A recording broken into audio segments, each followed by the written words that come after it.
अस्सलाम वालेकुम, good morning Pakistan. सुबह के 8 बज चुके हैं और आप हैं वक्त न्यूज़ के साथ अपने फेवरेट प्रोग्राम न्यूज़ लॉन्च में। आपको खुशामदीद कहते हैं और मैं हूं आपके साथ आपकी होस्ट मदीहा फखर और मैं हूं आपके साथ अमीर अब्बास। आपको हर सुबह खबरों से बाखबर रखने के लिए हम मौजूद हैं इस वक्त प्रोग्राम न्यूज़ लॉन्च में। प्रोग्राम में हम बात करेंगे आज के नवाए वक्त की अहम तरीन खबरों पर। बात होगी आज दिन भर होने वाली अहम सियासी, समाजी, इक़्तिसादी और सकाफती तब्दीलियों पर भी। आपको खबर देंगे जिंदगी के हर पहलू से और हर लम्हा बदलते मुल्की और बैनुल अक़वामी हालात से। हम तबसरे, तज्जिए, आपकी पसंदीदा तरीन शख्सियात के साथ हाजिर होते हैं और आप हमें लाइव कॉल्स भी कर सकते हैं। जी बिल्कुल, लेकिन आज अमीर हम अपने नाज़रीन को बताते चलें कि आज खास तौर पे हमने लाइव कॉल्स का सिलसिला जो है वो अपने प्रोग्राम में ज़्यादा रखना है, क्योंकि हम नोट कर रहे थे पिछले काफ़ी अरसे से प्रोग्राम में लाइव कॉल्स जो है बहुत ज़्यादा आ रही थी और हम लाइव कॉल्स जो है वो नहीं ले पा रहे थे। इसी वजह से आज हमने अपने स्टूडियोज़ में किसी गेस्ट को इन्वाइट नहीं किया है। आज आप डायरेक्ट हमें कॉल कर सकते हैं, कोई भी बात मुल्क की सियासी सूरत हाल के हवाले से करना चाहे आप हमारे साथ कर सकते हैं। इसके हवाले से हम आपको नंबर बताते चले, 0423 हमारा कोड है, 6307611 हमारा नंबर है। एक और नंबर भी आपको देते चलें, 0423 हमारा कोड है, 6315207 पर आप हमें कॉल कर सकते हैं। आपको फिर बता दें कि आज हमने अपने स्टूडियो में किसी मेहमान को दावत नहीं दी है, सिर्फ इसलिए कि हम देख रहे थे कि गुज़श्ता एक हफ्ते से कॉल्स का तांता बना हुआ था। कॉल्स इतनी ज़्यादा आ रही थी हमारे यहाँ, लेकिन हम वक्त की कमी के बायस उन कॉल्स को शामिल नहीं कर पा रहे थे। आप जो हमें कॉल करते हैं बहुत प्यार से हमारे नाज़रीन, हमने आज का दिन सिर्फ आपके लिए मखसूस रखा है। आप हमें इन नंबर्स पर कॉल कर सकते हैं जो आपको मदीहा ने बताए हैं। और अब न्यूज़ लाउंज में जानते हैं आज के दिन की कौमी और बैनुल अक़वामी अहमियत के बारे में।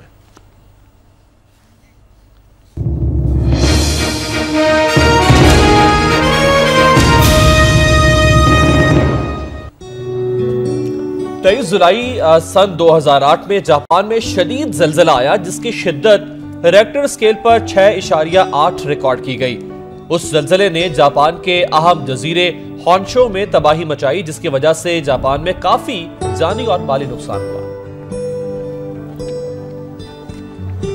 1964 सदर लिंडन बी जॉनसन ने ख्वानगी मनशियात की बहाली और रोजगार के प्रोग्राम्स को बेहतर बनाने के लिए कांग्रेस से $94,200 इमदाद की दरख्वास्त की। ये सब गरीब पर जंग के लिए अहम कदम था।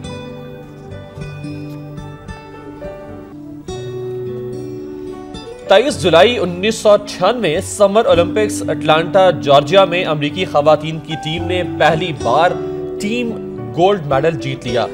अमेरिकी खवातीन की टीम को मुख्तसरन मैग 7 या मैग्निफिसेंट 7 कहा जाता है। आज के दिन की हिस्ट्री आपने जानी और इस वक्त हमारे साथ लाइव कॉलर मौजूद हैं, मुजम्मिल। उनको लाइन पे लेते हैं और जानना चाहते हैं वो हमसे क्या बात करेंगे। जी मुजम्मिल, क्या कहना चाहेंगे आज हमारे प्रोग्राम में आप हमसे? कॉल हमारी ड्रॉप हो गई है और हम दोबारा खबर शामिल कर लेते हैं मदिया। सबसे पहले अपने नाज़रीन के लिए वज़ीर आज़म राजा परवेज अशरफ का बयान सामने आया है कि आइन में वाज़े है रियासती उमूर मुंतखब नुमाइंदे चलाएंगे। और भी बहुत सारी खबरें शामिल करते हैं नवाए वक्त टुडे में।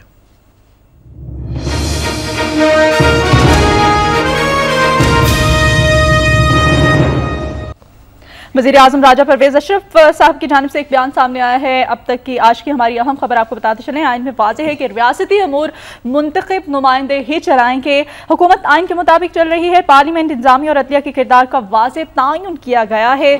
बिजली चोरी रोकने के लिए जल्द कानून बनाया जाए। वापडा के 1.3 अरब रुपए इसी हवाले से फंसे हुए हैं। वज़ीर कानून से मुलाकात उन्होंने की और इस मुलाकात के दौरान के तमाम तर बातें की गई। वज़ीर आज़म की नाइक से मुलाकात में फाटा में मुकामी हुकूमतों, इंसदाद दहशतगर्दी, बिजली, गैस चोरी के हवाले से मुसविदा कानून पर भी मुशावरत हुई। कबायली इलाकों के बारे में मुजव्वज़ा ऑर्डिनेंस पर इजहार इत्मीनान, इंसदाद दहशतगर्दी कानून पर पेशरफ्त इत्मीनान बख्श है। नाइक से जब उन्होंने मुलाकात की तो इस हवाले से बात की गई। फारूक नाइक वफाकी वज़ीर कानून है, जिनसे वज़ीर आज़म ने गुफ्तगू की है, खासतौर पर जो आज एक अहम केस तौहीन अदालत केस ज़ेर समाअत सुप्रीम कोर्ट में, उस पर भी बात करते हैं।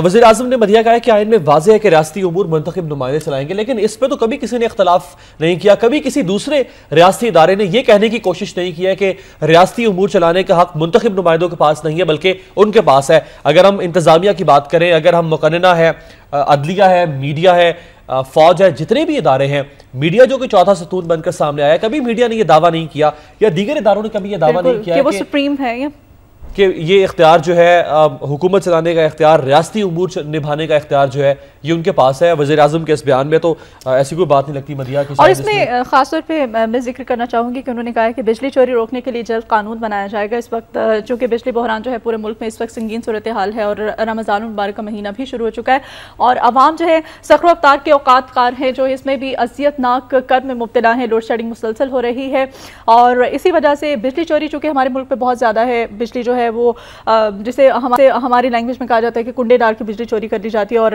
बल्कि अगर हम यहाँ पे ये कहना चाहें कि वाबदा अहलकार जो हैं और हमारे बिजली बनाने वाली कंपनियां जो हैं उनके अहलकारान की मदद जो है उनको बहुत बेहतर तरीके से मिल रही होती है। उनका हाथ होता है बाकायदा, बिजली मुलव्विस होते हैं, उनको सपोर्ट किया जा रहा होता है, उनको पता होता है, उनके नॉलेज में होता है।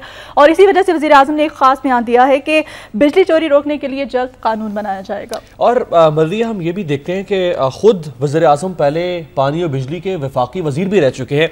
वो वफाकी वजीर है पानी और बिजली के, वो ना तो बिजली चोरी को रोक सके ना ही बिजली पैदा कर सके। नहीं, वजीर आज़म बन के तो कुछ उम्मीद की जा सकती है कि शायद अभी हम सिर्फ उम्मीद ही कर सकते हैं, लेकिन अभी भी वो सिर्फ तजवीज दे रहे हैं, एक राय दे रहे हैं कि इसको रोका जाए, लेकिन वो रोक नहीं पा रहे हैं। इस वक्त राउफ हैं जी लाहौर जौहर टाउन से हमारे साथ लाइव कॉलर, उनको लाइन पे लेते हैं। जी राउफ, आज हमारे प्रोग्राम में क्या कहना चाहेंगे आप? अस्सलाम वालेकुम। जी वालेकुम अस्सलाम। आपको रमजान मुबारक हो। बहुत शुक्रिया, आपको भी।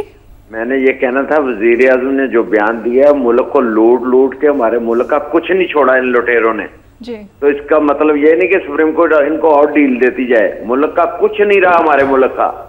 ये आपका नुमाया वक्त का वह चैनल है जो खरी बात करता है, बाकी सब चैनल जो है ना अवाम को कंफ्यूज कर रहे हैं इन डाकुओं के बारे में।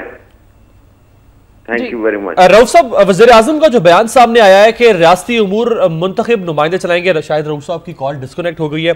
हम एक और खबर शामिल करते हैं कैमरन मंटर के हवाले से, जो कि साबिक सफ़ीर रह चुके हैं अमेरिका में, अभी वापस गए हैं। मुस्लिम लीग नून के सदर से कैमरन मंटर की मुलाकात हुई है। अमेरिका पाकिस्तान के बारे में पॉलिसी पर नजरसानी करे। मियां मोहम्मद नवाज शरीफ का कहना है कि अमेरिका को पाकिस्तान के बारे में पॉलिसियां बनाते वक्त इस बात को मलूज़े खातिर रखना होगा कि यहाँ जमहूरी इदारे मजबूत हों, हमारी मैशत का गैर मुल्की इमदाद पर इन्हिसार कम रहे। सदर मुस्लिम लीग नून का कहना है।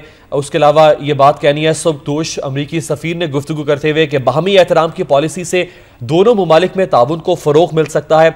सिफारती खदमात को सराहा गया है। पाकिस्तान सही समत में आगे बढ़ रहा है, जमहूरियत की जानिब गामजन रहेंगे। कैमरन मंटर साहब ने जी अपनी अहलिया के हमरा पाकिस्तान का दौरा किया है और इस दौरे के दौरान आपको बताते चलें कि उन्होंने मुस्लिम लीग नून के कायद मियां मोहम्मद नवाज शरीफ साहब से ख़ास तौर पर मुलाकात की है। और इस मुलाकात में ये तमाम तर बातें की गई हैं जिसमें उन्होंने पाकिस्तान को बहुत अप्रिशिएट किया है। उनका ये कहना है कि पाकिस्तान इस वक्त इंतहाई सही दुरुस्त सिमत में जा रहा है। इस वक्त मुल्क की जो सियासी सूरत हाल है और जो भी अमरीका की और जो सूरत हाल है हमारी अमरीका के साथ पाकिस्तान के जो आपस में ताल्लुकात हैं, उसके बाद कैमरन मंटर जो कि साबिक अमरीकी सफ़ीर भी हैं, उनका और उनकी अहलिया का दौरा और फिर उनकी जानिब से इंतहाई सराहना पाकिस्तान का जो कि इस वक्त तमाम तर सूरत हाल चल रही है अमेरिका के हवाले से एक अच्छी पेशरफ्त। बल्कि मज़ीद कैमरन मंटर ने यह भी कहा है कि पाकिस्तान में जमहूरी इदारों को फौज के साथ मिलकर काम करने की ज़रूरत है और अमरीका जमहूरी हुकूमत की हिमायत जारी रखेगा। नवाज शरीफ और इमरान अमरीका से बेहतर ताल्लुकात चाहते हैं। यही बात पहले कैमरन मंटर ने कही थी कि नवाज शरीफ और इमरान खान जो है वो अमेरिका दोस्त सामने आए। अमीर इस वक्त लाइव कॉलर हैं हमारे साथ लाइन पर मौजूद हैं, जाकिर हुसैन, उनको लाइन पे लेते हैं। जी जाकिर, आज हमारे प्रोग्राम में क्या कहना चाहेंगे आप? अस्सलाम वालेकुम जी। जी वालेकुम अस्सलाम। मैडम, बात यह है कि हम पीटीसीएल के मुलाजम हैं जी। 4 साल से हमारी पेंशन नहीं बढ़ी है, पूरे 4 साल हो गए हमारी पेंशन नहीं बढ़ी जी। जाकिर साहब, पेंशन तो अभी हुकूमत ने इस बजट में पेंशन में इजाफा किया है, आपकी पेंशन में इजाफा क्यों नहीं हुआ? पेंशन में 4 साल से इजाफा नहीं कर रहे, हमें जलील कर रहे हैं। अच्छा जाकिर, ये भी जी जाकिर साहब, ये भी आपसे जानना जी जी बिल्कुल सही, ये भी आपसे जानना चाहेंगे कि पेंशन लेने के दौरान आपको और किन सी मुश्किलात का सामना करना पड़ता है?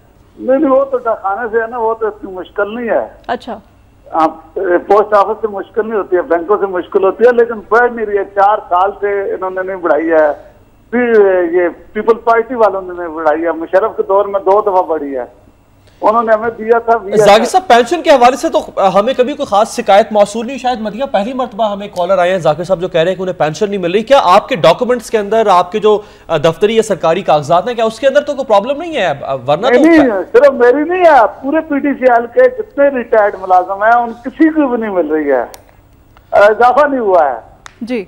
जाकिर साहब, आपने कहा कि पाकिस्तान टेलीकम्युनिकेशन लिमिटेड PTCL के आप मुलाजिम और आपको पेंशन नहीं मिल रही है। कितने मुलाजिम हैं आज जिनको पेंशन नहीं मिल रही? जब से बढ़ती है ना 20%, 15%, वो इजाफा बिल्कुल नहीं दे रहे हैं 4-5 साल से। तो जाकिर साहब ये बताएगा कि आपकी जानिब से आपके दीगर जो साथी हैं मुलाजमीन, उनकी जानिब से कोई एहतजाज किया गया आपने इस मसले को उठाने के लिए? किया है, कोई टीवी वाला कवरेज नहीं करता है, उधर जाकर पार्लियामेंट तक घिराव भी किया है हमने। जी बहुत शुक्रिया जाकिर साहब, आपके इस मामले को हम अपने आइंदा आने वाले प्रोग्राम में जरूर डिस्कस करेंगे और इस हवाले से कोई ना कोई हम गेस्ट भी बुलाएंगे और आपको फिर कॉल कीजिएगा और आपकी जो प्रॉब्लम है हमारे साथ डिस्कस कीजिएगा। इसका कोई ना कोई सोल्यूशन हम इंशाल्लाह निकालने की कोशिश करेंगे। शाहिद है लाइव कॉलर लाहौर से हमारे साथ लाइन पर मौजूद है, उनको लाइन पर लेते हैं। जी शाहिद साहब बताइएगा क्या कहना चाहेंगे हमारे प्रोग्राम में आज आप? अस्सलाम वालेकुम जी। जी वालेकुम अस्सलाम। देखिए, ये बहुत खुशी की बात है कि आज का दिन आपने कॉलर्स के लिए मुख्तस कर दिया है। सबसे पहले तो मैं आपसे ये गुजारिश करूंगा कि कॉल लेने का सिलसिला जो है ये डेली रखें आप जी। तो दूसरी गुजारिश ये है कि जो आपके नाजरीन हैं इनको जरा फ्री हैंड दीजिए, क्योंकि पाकिस्तान में इतने ज्यादा मसाइल हैं। शाहिद साहब, हम रोजाना आपने देखा होगा हमारा प्रोग्राम न्यूज लाउंज जो है हमने ऑडियंस के लिए शुरू किया और इसमें हम लाइव कॉल्स का सिलसिला जारी रखते हैं। हमने नोट किया था कि बहुत ज्यादा कॉल्स आती हैं, कॉल्स हमें रिसीव होती है जिनको हम शामिल नहीं कर पाते वक्त की कमी के बायस। आज तो हमने सिर्फ दिन जो है आपके लिए रखा है इस मुल्क के जो है ना, हर कॉलर वो किसी न किसी मौजू पर वो बात करनी चाहता है। तो अगर आप उसको सब्जेक्टिव कर देंगे कि आज सिर्फ इस मौजू पर बात हो सकती है, तो फिर कॉलर्स जो हैं वो थोड़े से हिचकिचाते हैं कि हम इस मौजू पर नहीं ज्यादा जानते, क्या बात करें। तो गुजारिश ये है कि जो वज़ीर आज़म ने जो फरमाया है कि ये रियासती इख्तियारात जो है ये अवाम के मुंतखब नुमाइंदों के जरिए ही इस्तेमाल किए जाएंगे, तो सवाल ये है कि इन मुंतखब नुमाइंदों को अपने इख्तियारात की तो बहुत फिक्र होती है, लेकिन क्या इनको अपने फ़राइज़ का एहसास नहीं होता? वज़ीर आज़म बताएं कि जब वो वज़ीर पानी और बिजली थे तो इनके क्या फ़राइज़ में शामिल नहीं था कि अपने वादों के मुताबिक ये मुल्क से लोड शेडिंग एक प्रोग्राम के तहत मरहलावार ख़त्म कर देते? लोड शेडिंग का अजाब तो आज पहले से भी ज्यादा है और इनके फ़राइज़ जो हैं वज़ीर आज़म समेत तमाम बुज़रा के वो किसी को भी याद नहीं है। अख्तियारात की इन्हें बहुत फिक्र होती है कि हमें ये भी अख्तियार हासिल है, वो भी अख्तियार हासिल है। आखिर फ़राइज़ कौन अदा करेगा? ये हुकूमत किस काम की है? क्या मकसद है इसका? जी बहुत शुक्रिया शाहिद आपकी हमने बात सुनी। उनका भी यही कहना था जो कि बिजली के हवाले से उन्होंने बात की। पहले तो राजा परवेज अशरफ साहब सिर्फ विफाकी वजीर थे और वो नहीं रोक पाए, अब तो वो वज़ीर आज़म है, एक वज़रा की फ़ौज उनके साथ है, काबीना उनके साथ है, पूरे मुल्क के विफाकी वसाइल उनके पास हैं, उनके पास जवाब नहीं होना चाहिए मदिया के बिजली दस्तयाब नहीं है, बिजली की कमी क्यों है, गैर एलानिया लोड शेडिंग क्यों है। इतना मुकद्दस महीना माह रमज़ान और इसमें भी लोड शेडिंग की यही सूरत हाल। एक और कॉलर मदिया हमारे साथ मौजूद है, भक्खर से हमारे साथ हैं मुख्तार साहब। जी क्या पूछना चाहेंगे आप? अस्सलाम वालेकुम। जी वालेकुम सलाम। बहुत अच्छा लगा, मैं फर्स्ट टाइम ही आज आपका प्रोग्राम देख रहा था कि आप तो कॉलर को भी कुछ कहने का एक चांस अवेल हो रहा है। मोस्ट वेलकम मुख्तार साहब। मैं मुस्लिम लीग नून को हमने वोट दिए, मुस्लिम लीग नून भक्कर से शहबाज शरीफ साहब दरिया खान से अनअपोज्ड हुए और उसके बाद ये हुआ कि अब जाके अपना एक हमारी रोड है जो कि परवेज इलाही साहब के दौर की वजह से बन रही थी और उस रोड को इसलिए रोक दिया गया कि ये परवेज इलाही साहब का एक मंसूबा है। मुस्लिम लीग नून में इधर से शहबाज शरीफ साहब खुद अनअपोज्ड हुए हैं, एक पेनी तक उन्होंने हमारे भक्कर के लिए नहीं दी। हम ये होप हमें एक एक्सपेक्ट करते हैं कि पीपल्स पार्टी की किसी गवर्नमेंट से हम कुछ जाके बात मनवा सकते हैं, इनसे हम जाके कोई बात मनवा भी नहीं सकते। इवन कि वो पिछले दिनों कोसा साहब ने कहा है कि इन्होंने हमें कौन से वोट डाले। मुख्तार साहब, आपकी यूनियन काउंसिल कौन सी है, आपका इलाका कौन सा है भक्खर जहां से आप बात कर रहे हैं? और अगर मैं गलत नहीं हूं तो शायद शहबाज शरीफ साहब आप ही के हल्के से रुकने सूबाई असम्बली मुंतखब हुए थे, 2008 में वो मुंतखब हुए थे। 2008 से लेके आज तक उन्होंने किसी दफा दौरा किया आपके इलाके का? कौन कौन से ऐसे मसाइल हैं जो वो हल नहीं कर पाए? जी कोई तरक्याती काम नहीं हुआ। मैंने अर्ज किया दरिया खान से जिस हल्का से ये मुंतखब हुए हैं झंग तक एक रोड कारपेट रोड परवेज इलाही साहब के दौर से स्टार्ट था, कंस्ट्रक्शन शुरू थी। अब वहाँ पे इतनी जिल्लत होती है, लोगों को मेन रोड है जो कि भक्कर को लाहौर वाया झंग लाहौर से मिलाती है। मुख्तार साहब, वो तो हर जगह पे पहुंच जाते हैं, खुद जाती तौर पे विजिट करते हैं और लोगों के मसाइल जो उनको हल करने की कोशिश करते हैं। क्या वजह है ऐसी, क्या मतलब बात हो सकती है कि उन्होंने यहाँ का दौरा नहीं किया? और ये जो मसला है ऐसा तो नहीं कि आपके नॉलेज में ना हो ये बात? एक्सक्यूज मी, आप भक्कर का आप खुद आपके रिप्रेजेंटेटिव होंगे जहाँ पे विजिट करें, कभी भी इन्होंने भक्कर का आज तक विजिट नहीं किया। अगर करते हैं तो आपने ही जो नुमाइंदे हैं जिन्होंने यहाँ अपोज करवाया उन तक जाके मिलते हैं और बस। एक रशीद अकबर खान नवानी MLA हैं मुस्लिम लीग नून के, वो ही कोई काम करते हैं इधर का, अदरवाइज कोई बंदा भी इनका वो भी ये काम जो तरक्याती हैं सारे स्टॉप करवा दिए इन्होंने, क्योंकि परवेज इलाही साहब ने शुरू करवाए जी। और ये शिकायत मदिया सिर्फ मुख्तार साहब की नहीं है कि जो प्रोजेक्ट परवेज के दौर में शुरू हुआ उसको शहबाज शरीफ साहब ने या रोक दिया या अदम तवज्जुही का सामना करना पड़ा, बल्कि सियालकोट तक जो लाहौर से मोटरवे ले जाई जा रही थी उसको भी रोक दिया गया। इसके अलावा सिटी ट्रैफिक पुलिस का जो सिलसिला शुरू किया गया, रेस्क्यू 1112 का जो सिलसिला शुरू किया गया, ये और बहुत सारे ऐसे प्रोजेक्ट्स जो साबिका हुकूमत ने शुरू किए थे कौफ लीग के दौर में परवेज इलाही साहब ने, उसको रोक दिया गया या उस पर काम जो है। मुख्तार साहब का ये जो मामला है हम इनको बिल्कुल ये हल करने की वज़ीर आला पंजाब जो है खादिम आला पंजाब उनसे रिक्वेस्ट करेंगे कि अपने इस हल्के में जाएं और जो इस वक्त मसाइल हैं आवाम के उनको हल करने की कोशिश करें। और ख़ास तौर पे आज लाइव कॉलर हमारे साथ लाइन पे मौजूद थे, बहुत परेशान थे, उनके मसले का हल निकालें। और इस वक्त लाहौर से एक और लाइव कॉलर हमारे साथ लाइन पर मौजूद है, फैसल, उनको लाइन पर लेते हैं, उनसे जानना चाहेंगे वो क्या कहते हैं। जी फैसल, आज हमारे प्रोग्राम में क्या कहना चाहेंगे आप? अस्सलाम वालेकुम। वालेकुम अस्सलाम। मैं ये कहना चाह रहा था कि देखें, सुप्रीम कोर्ट जिसको सजा देती है जरदारी साहब उसको वजीर आज़म बना देते हैं। ये पूरी दुनिया में ऐसे नहीं होता। हमारे मुल्क का क्या बनेगा? देखिए कितना कानून की हुक्मरानी होगी तो मुल्क चलेगा, नहीं तो ये कितना जुल्म और ज्यादती है। इतनी बेहिस गवर्नमेंट है, जिसको सजा देते हैं जरदारी साहब माफ कर देते हैं। तो अल्लाह इनको हिदायत दे। फैसल साहब, जरदारी साहब तो माफ कर ही देते होंगे, शायद उनके पास सदर के तौर पर उन्हें इख्तियार हासिल है कि वो माफ कर दें।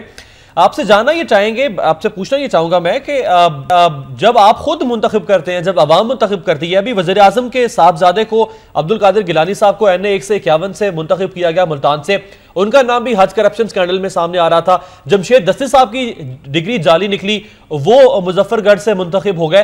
तो अवाम तो पहले मुंतखब कर रही है, सदर के पास तो फिर भी इख्तियार हासिल है आइन के तहत कि वो किसी की सजा याफ्ता शख्स की सजा को माफ कर सकते हैं। ये जाली सदर सजा कैसे माफ करते हैं? 100 तो उस पर मेडिकल सर्टिफिकेट देके उनको सजाएं हुई हैं। ये हम सब बराबर के मुजरम हैं, ये हमारे मालों की सजा है। आप समझे बात को जी।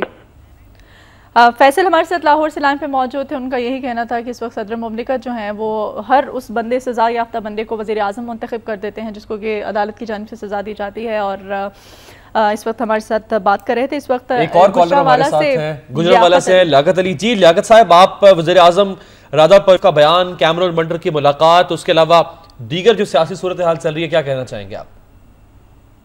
सर, मैं आज के अखबार के हवाले से नहीं, मैं ये जो शख्सियत परस्ती के हवाले से बात होती है ना, अक्सर ये पार्टी के हेड है, जरदारी साहब है, नवाज शरीफ साहब है, इमरान खान। जब हम किसी का मुआवजा करते हैं तो उसकी खूबियां खामियां दोनों देखते हैं। खूबियां जिसमें ज्यादा हों उसको हम प्रायोरिटी देते हैं। तो इमरान खान में इन दोनों के मुकाबले में खूबियां ज्यादा है।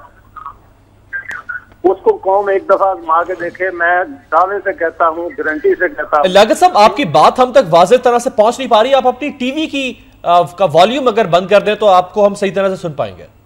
जी जी, मैं दावे से कहता हूँ, मैं इमरान खान को जानता हूँ बड़ी देर से, आज से 30-40 साल पहले का। खामियां उसमें भी हैं, वो कोई फरिश्ते नहीं है, लेकिन वो बात के पक्के हैं। वो कुछ कौम को करके दिखाएंगे जरूर।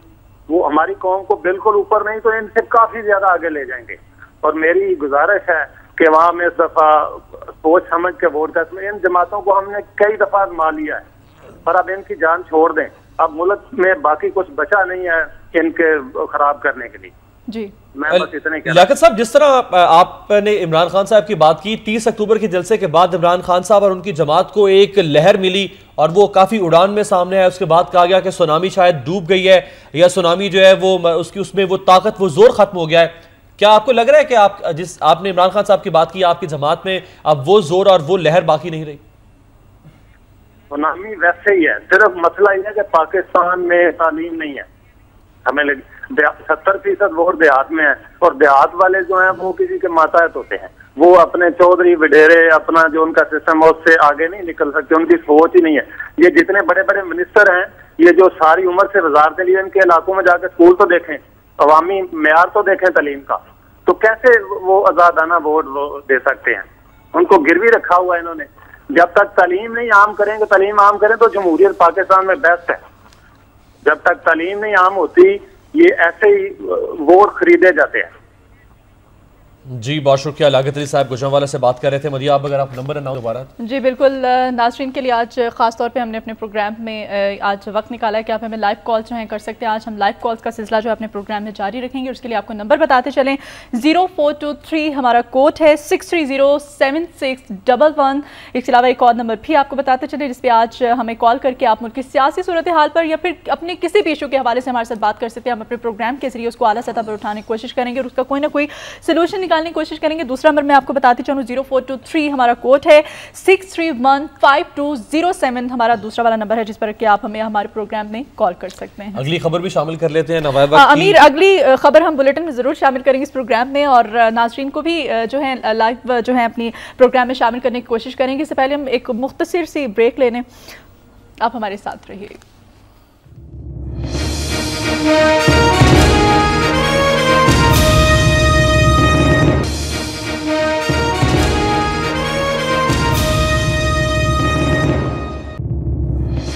न्यूज़ लाउंज में एक बार फिर खुश आमदेद। एक और खबर शामिल करते हैं, उसके बाद लाइव फॉलोअर्स को भी लाइन पे लेंगे। अमरीकी मुखालिफत के बावजूद ईरान की पाकिस्तान को खाम तेल बरामद करने की पेशकश, गवादर में ऑयल रिफाइनरी कायम की जाएगी। ईरान गैस पाइपलाइन की तामीर के लिए भी ताउन की पेशकश कर चुका है। इसके अलावा बात करते हैं भारत की, जहां पर हुक्मरान इत्तेहाद के उम्मीदवार प्रणब मुखर्जी भारी अक्सरियत के साथ सदर मुंतखब हो गए हैं। प्रणब मुखर्जी के बारे में आपको बताते चलें कि इन्हें ट्रबल शूटर कहा जाता है, चीफ ट्रबल शूटर। जब भी कोई बहरान पैदा होता है भारत में मदिया, तो उसके हल के लिए अगर निगाहें उठती हैं तो वो प्रणब मुखर्जी की तरफ। कोई कॉलर बिल्कुल लाइव कॉलर है हमारे साथ कराची से आमिर, उनको लाइन पे लेते हैं और जानना चाहते हैं आज हमारे प्रोग्राम में वो हमसे क्या कहना चाहेंगे। आमिर, आज न्यूज़ लाउंज में आज क्या बात करना चाहेंगे? अस्सलाम वालेकुम। वालेकुम अस्सलाम। आप दोनों को मेरा सलाम। मेरा नाम वामिक है, आमिर नहीं। अच्छा, दूसरी चीजें मैं ये कहना चाहूँगा कि मुझे सारी चीज़ों को देखते हुए ऑब्जर्वेशन बेस पे मैं बात कर रहा हूँ कि पाकिस्तान का जो सियासी मसला है सबसे बड़ा जी वो ये है कि लोकल बॉडीज इलेक्शन का ना होना। मेरा अपनी तजवीज़ ये है कि जनरल इलेक्शन के साथ पाबंदी लगा दी जाए कि लोकल बॉडीज इलेक्शन भी हों। आपने कभी एक बात पर गौर नहीं किया होगा कि जो डिक्टेटर कामयाब होते हैं उसकी वजह यही होती है कि वो लोकल बॉडीज इलेक्शन कराते हैं। ठीक। और लोकल बॉडीज में ग्रास रूट तक लोगों को सहूलत मिल जाती है। तो जब जनरल इलेक्शन हो उसी के साथ लोकल बॉडीज के इलेक्शन को पाबंद कर दिया जाए तो ये इलेक्शन भी हो जाएंगे और किसी को कोई बहाना नहीं मिलेगा। ठीक। मेरा तो तजवीज़ यही है कि जितनी जल्दी हो सके कराची के भी मसले का खुसूसी हल ये है और पाकिस्तान के मसले का भी खुसूसी हल ये है। मेरी तजवीज़ यही। Thank you very much. बहुत शुक्रिया वामिक साहब। वामिक हमारे साथ कराची से लाइन पर मौजूद थे, उन्होंने आज अपनी सजेशन दी हमारे प्रोग्राम पे और सजेशन को हम जरूर प्रोग्राम में शामिल करेंगे। लोकल बॉडी इलेक्शन के हवाले से जो बल्दियाती इंतखाबात है, अवाम की चूंकि रसाई बहुत ज्यादा होती है अवामी नुमाइंदों तक जो बल्दियाती इंतखाबात से जीत के सामने आते हैं। एक और कॉलर हमारे साथ मौजूद है, अब्दुल माजिद साहब। जी माजिद साहब, क्या पूछना चाहेंगे आप? सर मैं कहना चाहूंगा कि ये जो सबसे इससे पहले जो कॉल आई थी इमरान खान के हवाले से बात कर रहे थे, तो सर उनकी खुशफहमी है कि इमरान खान जो है वो अकेले ही पूरे मुल्क की सीटें ले जाएगा। इसको है ना जरूर नवाज शरीफ से एहतियात करना पड़ेगा अगर इसको कोई जरा सा भी एहसास है पाकिस्तान के लिए, क्योंकि पाकिस्तान पहले ही बहुत यानी कि हो चुके ऐसे हालात इसके हो चुके हैं कि मजीद जो उनसे तजर्बे के। माजिद साहब, लेकिन लियाकत अली साहब थे वो कॉलर जिन्होंने गुजरांवाला से हमें कॉल की थी, जिन्होंने कहा था कि पाकिस्तान तहरीक इंसाफ यानी इमरान खान को वोट देना चाहिए और उनका मौक़िफ़ ये था कि चूंकि नवाज शरीफ है या पीपल्स पार्टी है या दीगर सियासी जमातें हैं, उनको बारहा दफा मुतअद्दिद दफा पिछले 20-25 साल से आजमाया जा चुका है, वो बार बार असम्बलियों में आई हैं, लेकिन उन्होंने आवाम को मायूस किया। तो इस मरतबा इमरान खान को आजमाना चाहिए। इस पर आप कोई काउंटर आर्ग्यूमेंट देना चाहेंगे? सर उन्होंने गलत है, उनको मालूम नहीं है कि नवाज शरीफ ने कितना यानी कि इस मुल्क को तरक्की दिलाई है। 2.5 साल में मोटरवे बना दिया जिसे आज तक ये फायदा उठा रहे हैं। तो उनको ये इस बात का देखना चाहिए कि नवाज शरीफ की हुकूमत जब भी आई है तो उन्होंने बहुत सारे तरक्याती काम भी किए हैं। तो ऐसी बात नहीं है, ये जो बात है गलत करते हैं। जी बहुत शुक्रिया। अब्दुल माजिद साहब थे। लियाकत अली साहब ने इमरान खान के हवाले से बात की थी, उसका दिया है। अवाम को ये राय देने का हक हासिल है कि वो अपनी मतलब किसी को भी मुंतखब कर सके और अवाम की जो है मुंतखब कोई भी हो सकता है नुमाइंदा और वो किसी को भी पसंद कर सकते हैं। एक और लाइव कॉलर है लाहौर से, रफीक साहब हमारे साथ लाइव पर मौजूद हैं, उनसे बात करते हैं, जानना चाहते हैं हमारे प्रोग्राम में आज क्या कहना चाहेंगे। जी रफीक साहब, क्या कहेंगे आज आप? अस्सलाम वालेकुम। वालेकुम अस्सलाम। मैंने अभी आपका प्रोग्राम देख रहा था, तो उसमें एक आदमी था, उसने कहा जी मुझे मेरी पेंशन नहीं बढ़ रही। हेलो जी जी बिल्कुल, आपकी आवाज आ रही है। जी जी, पेंशन नहीं बढ़ी। तो हम लोगों को तो 4-4 माह पे ही नहीं मिलती पाकिस्तान स्टील में। मैं लाहौर से बात कर रहा हूँ। जी जी। और वो पे तो चलो दूर की बात है, अगर 4 माह के बाद मिल भी जाती है जी, तो 1 माह की देते हैं जी। रफीक साहब, इदारे का नाम क्या बताया आपने? कौन सा? पाकिस्तान स्टील। ओके। उनका जो यूनियन का चेयरमैन है ना, वो भी इन्हीं का अपना ही है। उनकी यूनियन का चेयरमैन भी इनका अपना है। जो उनका वैसे चेयरमैन एक्टिंग वो जो है अपना चेयरमैन, वो भी इनका अपना ही है। और अच्छा, ये जानना चाहेंगे रफीक साहब की यूनियन के चेयरमैन जो है वो इलेक्शन से हटाए गए हैं या फिर ऊपर से कोई उनको ऊपर से हटे है जी, ऊपर से जरदारी साहब का। और आपको एक बात बताऊं कि हर महीने बिल आते हैं। रफीक साहब, इसके लिए तरीकाकार क्या अपनाया जाता है कि मतलब क्या तरीका हो सकता है बैकडोर आने के लिए? कोई तरीका भी तो होना चाहिए। तरीका होता है, इलेक्शन होते हैं। वो एमक्यूएम खामोश है। अगर एमक्यूएम आज चाहे तो आज ये सब कुछ ठीक हो सकता है। एमक्यूएम खामोश है। रफीक साहब, आप तो पाकिस्तान स्टील के मुलाजिम हैं, आप तो अपनी तनख्वाह की बात कर रहे हैं। यहाँ तो पूरी की पूरी पाकिस्तान स्टील खसारे में पड़ चुकी है। पाकिस्तान स्टील मिल डूब चुकी हुई है। अरबों रुपए का खसारा पाकिस्तान स्टील मिल बंद कर देना। हमसे काम लेते हैं, सुबह से शाम तक शोकार देते हैं, तनख्वाहें नहीं देते। बिजली के बिल हमारे घर के वैसे ही आ रहे हैं। रोटी हमने खानी है, बच्चों की फीसें देनी है। यहाँ तो फिर 4-4 माह हमें वो भी ना भेजें, बिजली के बिल भी ना भेजें 4-4 माह। देखना 4 माह के बाद देते हैं 1 माह की तनख्वाह। आप किसी से पता कर ले, सर्वे कर ले, 4 माह वो तनख्वाह नहीं देते, उसके बाद देते हैं 1 माह तनख्वाह देते। तो रफीक साहब, आपने सारे मामले के हवाले से आपने ही आपके जो दीगर साथी अहलकार हैं उनके हवाले उन्होंने तलाश किया हो, अपने सारे मसले को उठाने की कोशिश की गई हो? किसी किस्म का कोई एहतजाज नहीं करते। जो करता है उसे शमशाद कुरैशी साहब लाइन पे लगा देते हैं। चलो जी लाइन पे लग जाओ, कुटे लाइन लगा देते हैं। किसी किस्म का कोई एहतजाज। शमशाद कुरैशी साहब कौन है जो आपको बार बार या तो लाइन हाजिर कर देते हैं या लाइन से आउट कर देते हैं? चेयरमैन, सीबीए चेयरमैन है। ठीक, सीबीए चेयरमैन। जी बहुत शुक्रिया। रफीक साहब हमारे साथ है, पाकिस्तान स्टील के मुलाजिम। तो वो कहते हैं हमें तो तनख्वाहें नहीं मिल रही हैं। पेंशन की पहले कॉल आई रावलपिंडी से, जिसमें कहा गया कि 4 माह से रफीक साहब ने कहा कि हमें तो 4 माह से तनख्वाह ही नहीं मिल रही। मदिया, पाकिस्तान स्टील मिल का मुलाजिम कहे कि मुझे तनख्वाह नहीं मिल रही, ये बात आप कुछ हैरान को नहीं रहेगी, क्योंकि पाकिस्तान स्टील मिल ही अरबों रुपए के खसारे में जा चुकी है। वो स्टील मिल पाकिस्तान की वाहिद जो पाकिस्तान का मुनाफा बख्श इदारा हुआ करता था, पूरे पाकिस्तान की स्टील की कमी को पूरा करता था, लेकिन इस वक्त वो अरबों रुपए खसारे का सामना कर रहा है।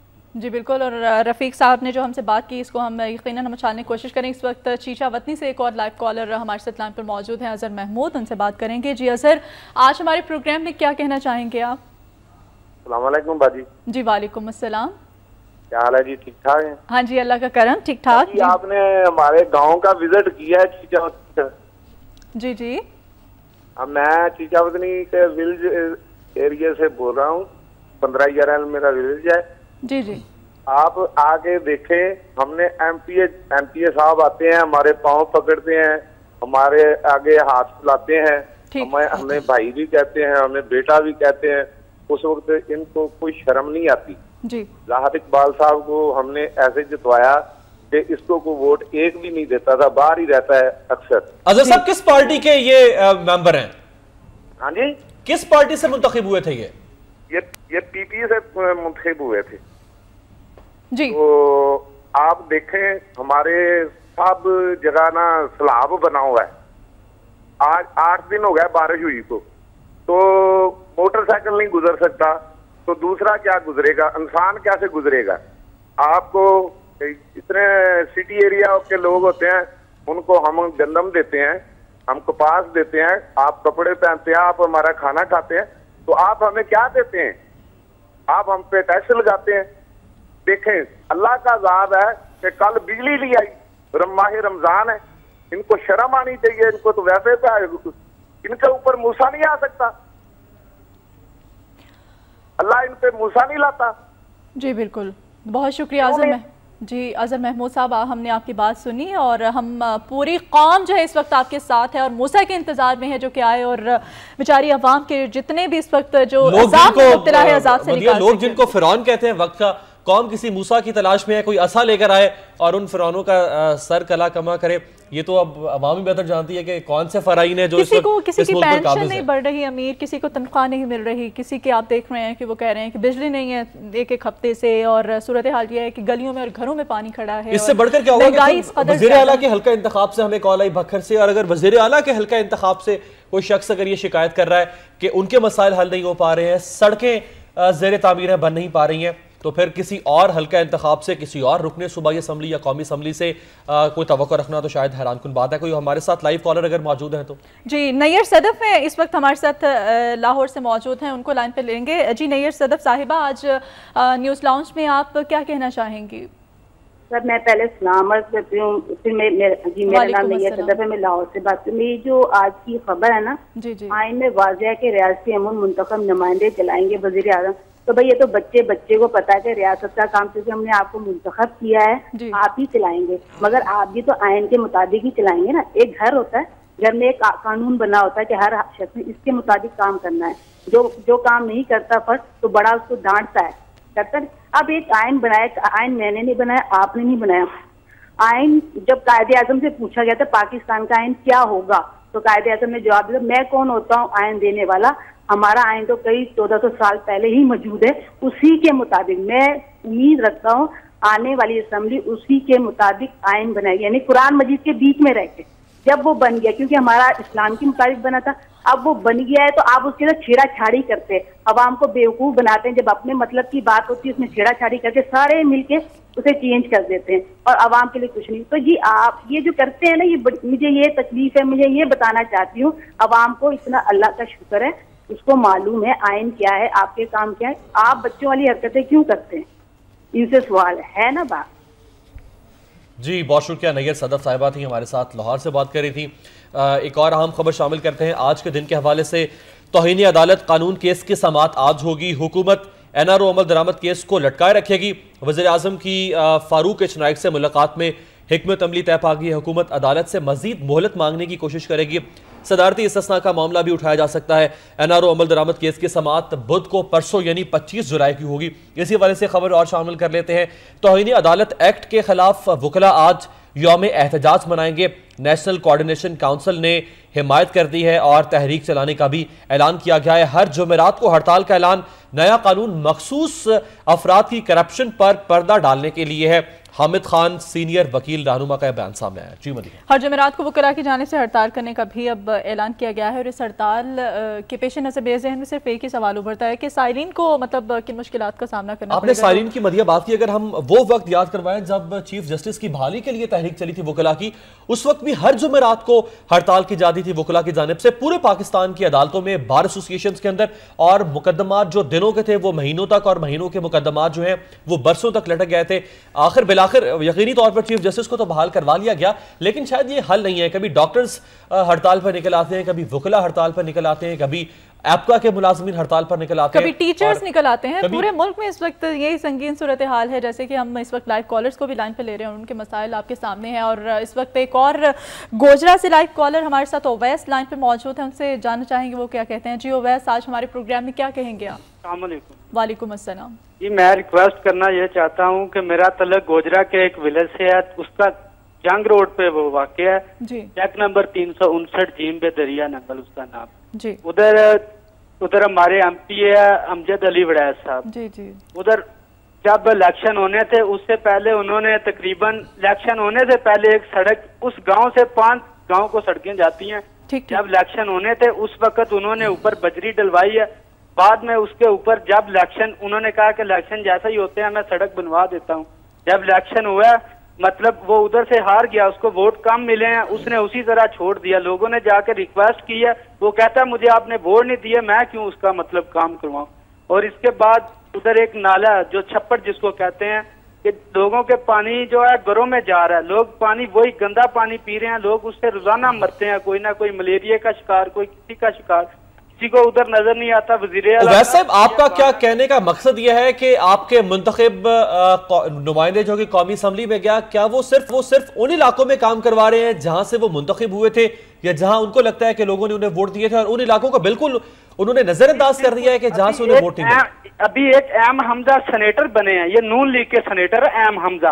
ये इतना खबीस बंदा है, इसने इतने इसके गोजरा में इतनी इसकी मिले हैं, लेकिन इसने आज तक उधर जाकर नहीं देखा। हमारे वडेरे हैं, मेरे माँ बाप हैं जो उसी बंदे को वोट देते हैं, हमारी नहीं मानते। हम किसी और को देना चाहते हैं, वो वडेरे हैं, हमारा फर्ज है उनकी बात मानना, वो उसी को वोट दिलाते हैं। लेकिन आज तक हमने ने जाके ये नहीं देखा कि उस गांव के क्या हालात है, उधर लोग। तो वैसे क्या आपके वालिदैन या दीगर इलाके, आपने कहा कि ये वडेरे हैं, जागीरदार हैं, इनकी बालादस्ती है, करते हैं इनसे, क्या लोग डर की वजह से वोट देते हैं? बिल्कुल बिल्कुल। अमजद वड़ैत जो है वो बदमाश, हमारे इलाके के बदमाश लोग हैं, बदमाशी के सर पे वोट। तो वैसे अगर आप मान रहे हैं कि ये लोग काम नहीं करते, आप ये भी मान रहे हैं कि लोग डर की वजह से वोट देते हैं, तो फिर आप जुर्रत का मुजाहरा क्यों नहीं करते? अवाम आखिर इन लोगों के खिलाफ उठ खड़ी क्यों नहीं होती? जब इंतखाबात का वक्त आएगा, हम किसी भी रुकने सूबाई असम्बली या कौमी असम्बली या सेनेटर के खिलाफ बात नहीं कर रहे, हम सिर्फ आपसे पूछना चाहेंगे कि अगर लोग आपके काम नहीं करते हैं और आप पर दबाव डालते हैं, तो फिर आप इलेक्शन में इन्हें मुंतखब क्यों करते हैं?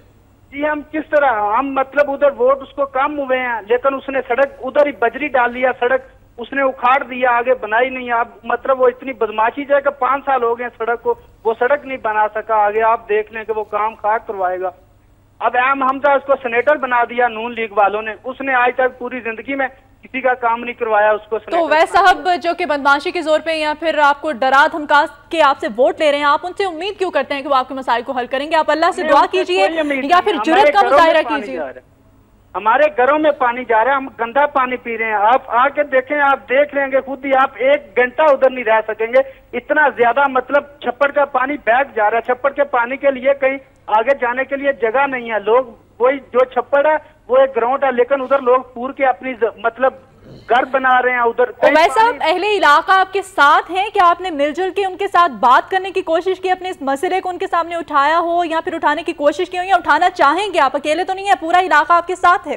बिल्कुल, मेरा इलाका पूरा मेरे साथ है। मैंने दुनिया न्यूज, जियो न्यूज, मैंने इन लोगों से भी राब्ता किया, मैंने फेसबुक पे भी मैंने काफी इसका दिया, लेकिन मेरी किसी ने बात नहीं सुनी। जब उनसे हम रिक्वेस्ट जाके करते हैं, जो हमारे एमपी एमएन है वो हमारी बात नहीं सुनते, उनके घरों में 100 गार्ड बैठा हुआ है, वो हमारी बात नहीं सुनता। आपने उनसे राबता करने की कोशिश की तो उनका क्या कहना था? उनकी जानिब से किस किस्म का रद्द-ए-अमल था? गार्ड जो होते हैं वो जी इस्लामाबाद गए हुए हैं, फलां जगह पे गए हुए हैं, मतलब उनके गार्ड उनसे राब्ता ही हमारा नहीं करवाते। हमारी जरूरत ही नहीं है कि उनसे हम मिल सके एमपी एमएन। वैसे वज़ीर आला पंजाब, आप चूंकि पंजाब में आते हैं, वज़ीर आला पंजाब ने तो बार बार ऐलान किया है कि हमने मानसून की तैयारी मुकम्मल कर ली है। पंजाब के किसी भी इलाके में ना तो तालाब रहेगा, पानी का गंदा जोहड़ बनेगा, ना ही डेंगू जैसी कोई वबा फैलेगी। और वो तो कह रहे हैं कि हमने निकासी आपका या बारिशों का तमाम तर इकदाम उठा लिए। क्या आपके इलाके में कोई कैंप नहीं लगाया गया? कोई वज़ीर आला से आपको शिकायत है? मेरे प्यारे भाईजान, एक बार मेरी बात सुने, आप एक बार मेरे साथ चले जाएं। आप अगर कहें कि ये इलाका सबसे गंदा है, तो मतलब आप खुद कहेंगे कि इधर कोई वज़ीर आला नहीं है, इधर किसी की हुकूमत नहीं है। तो हो रहा मतलब लोग अपने सर पे ऊपर कर रहे हैं। हम पानी निकालते हैं, हम अगर वो टूटी चलाते हैं, इतनी गरीब आवाम में अगर नलका चलाते हैं तो हम उधर से पानी भर के वो खड्डा सा बनाया, पानी भर के सड़क में उतार देते हैं। कोई नाली नहीं है, कोई नाला नहीं है, कोई। तो ओवैस आप एक काम कीजिए कि आप जितने भी आपके अहले इलाका हैं उनको साथ लें जिनको इन मसाइल का सामना है, मसाइल से दो चार हैं, और आप लाहौर कैंप का विजिट कर लीजिए, शायद यहाँ पे सुनवाई हो सके। यहाँ पे आप विजिट करके देख लीजिए। इंतहाई मादरत के साथ लोग इतने गरीब हैं कि उनके पास पैसे नहीं है लाहौर आने के लिए। जी बहुत शुक्रिया ओवैस, हम आपके इस मसले को अपने प्रोग्राम पे जो है ज़रूर हाईलाइट करेंगे। और हमारी यही इल्तिजा है इस वक्त खादिम आला पंजाब से भी, अगर वो हमारा प्रोग्राम देख रहे हैं और सुन रहे हैं हमें, तो आपके इस मसले का हल निकालें। चूँकि उन्होंने ख़ास तौर पे ये कहा था कि मानसून की बारिशों के हवाले से कैंप्स लगाए जा रहे हैं तमाम इलाकों में, और क्या वजह है कि यहाँ पर अभी तक कोई कैंप नहीं लगाया गया और इस कदर मुश्किलात से दो चार हैं यहाँ के। जो आखिरी बात कही है ओवैस साहब ने, गोजरा से शायद हमें कॉल कर रहे थे, वो इंतहाई आम थी कि लोगों के पास अब इतना पैसा नहीं है कि वो अपने घरों से निकल के सरकारी दफ्तरों तक जा सके, किराए अफोर्ड कर सके, लोग अदालतों तक जा सके, लोग पुलिस स्टेशन तक जा सके, लोग सूबाई दारुल-हुकूमत लाहौर आ सके और वज़ीर आला से मुलाकात करके मसले हल कर सके। लोगों के पास इस हद तक अब पैसे नहीं रह गए। इस वक्त लाहौर से एक और लाइव कॉलर जमाल हमारे साथ लाइन पर मौजूद है, उनसे जानना चाहेंगे वो क्या कहते हैं। जी जमाल, आज हमारे प्रोग्राम न्यूज लाउंज में आप क्या कहना चाहेंगे? जी मैं ये भी आपके जो लास्ट कॉलर की बातें सुन रहा था जी, और वो बड़ी इम्पोर्टेंट है। मैं समझता हूँ कि जो मीडिया है ये बहुत ही इम्पोर्टेंट और बहुत ही नेशनलिस्टिक रोल प्ले कर सकता है अगर ये करे जी। लेकिन जो आज का माहौल है, मसलन आपने एक कॉल ले ली और सारा दिन जो टीवी 74 चैनल, जो खराफात, जो high consumption society, glamour, grandiosity, grander और हाईएस्ट जो आपको ऑस्टेरिटी की जगह हाई कंजम्पशन सोसाइटी बना दी है, वो भी जो कि मोस्ट एक्सपेंसिव जो एक एलीट किस्म की सोसाइटी बना दी है। ये चीजें करेक्ट करने वाली हैं। अभी आप देखें कि ये जो 5000 मेगावाट की शॉर्टफॉल है, ये शॉर्टफॉल नहीं है, आप इसको इंटरप्रेट किया करें 50,000 अरब की करप्शन। ये 5000 आज की जो शॉर्टफॉल आज की 5000 अरब है, अगर आप क्यूमुलेटिव लें जो 64 साल से हो रहा है, तो ये 50,000 अरब, हर चीज को ऐसे लें। यही महंगाई का आलम है, यही प्रॉफिटेरिंग, ये सब खरबों खरबों की लूट मार है।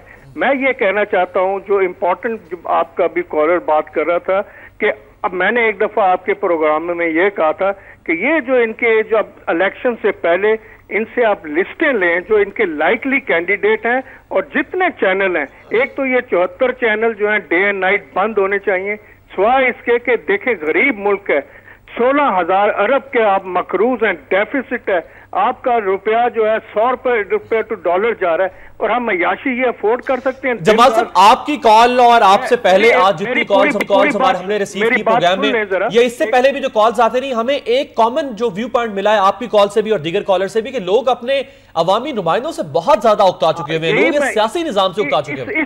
इस पॉइंट पे मैं आना चाहता हूं कि आप लोगों का फर्ज है, अभी मैं बात कर रहा था कि जो इनके लाइकली कैंडिडेट्स हैं, ये आपको बताएंगे नहीं, लेकिन आप ढूंढें इनके पिछले 10-15 सालों में हर पार्टी का कौन सा कैंडिडेट था और हो सकता है, और उसके जो क्रीडेंशियल्स हैं आप लोगों को आज से बयान करना शुरू करें, ताकि लोग गलत जो है चॉइसेस ना करें। ये लोगों का उतना ही कसूर है जितने करप्ट सियासतदानों का कसूर है। नवाज शरीफ और शहबाज शरीफ साहब से ये मैं कहना चाहता हूं, और इमरान खान से, कि इमरान खान को मेरे ख्याल में आज भी सियासी कल्चर और सियासी सूझबूझ का पाकिस्तान का अंदाजा नहीं हुआ कि बेनजीर इनकम सपोर्ट फंड जो है, मैं शुरू दिन से कह रहा हूं, ये पीपल पार्टी का वोट बैंक है। खरबों की 50,000 33,000 अरब की करप्शन के बावजूद, लेकिन जमाल साहब, आप चूंकि वक्त करीब आ गया है, अब ये वक्त है फैसला करने का और अवाम के उठ खड़े होने का, और अवाम पे ये जो है इन्हिसार है, तमाम दारोमदार है कि आप लोग फैसला करें, क्योंकि इंतखाबात का वक्त बहुत करीब आ गया है। ना कि अब तमाम हमारे जितने भी हुक्मरान हैं उनको इल्जाम दिया जाए, उनको जिम्मेदार ठहराया जाए तमाम तर सूरत हाल का। अब आप लोगों को फैसला करना है। वफाकी हुकूमत के बेनजीर इनकम सपोर्ट प्रोग्राम के ऊपर तनकीद की, इसी तरह का एक प्रोग्राम सस्ती रोटी स्कीम है या लैपटॉप स्कीम है, वो पंजाब हुकूमत ने शुरू किया, उसके ऊपर भी एतराज किया जा रहा है, तो इस पे आप क्या कहेंगे? कि इनकी तमाम कमजोरियों को, इनके कैंडिडेट्स को अपने मीडिया ब्लास्ट से, मीडिया बोनेंजा से, और अपने कमर्शियल जो इनके इश्तिहार चलते हैं, अब देखें मलक रियाज के इश्तिहार चल रहे हैं, वो नेकी कर गटर में डाल के बराबर है। बेशक उसने अच्छे काम किए, लेकिन उसने कंटेम्प्ट की कोर्ट की, और उसने इश्तिहार और मीडिया बाय कर रहा है, और उसके यही बात इलेक्शन से पहले ये खरबों खरबों के जो टीवी बैरन्स हैं, ये मुल्क के दुश्मन हैं। और मैं यहाँ कहूंगा कि ये जितने आपके वेस्टर्नाइज प्रोग्राम है, ये जो इंडियनाइज्ड हैं, ये बंद करें। दिन रात हमारी कौम अफोर्ड नहीं कर सकती, दिन रात खाने के प्रोग्राम दिखाए जा रहे हैं। आपके एंटरटेनमेंट प्रोग्राम में क्या होता है? खराफात, इंडियनाइजेशन।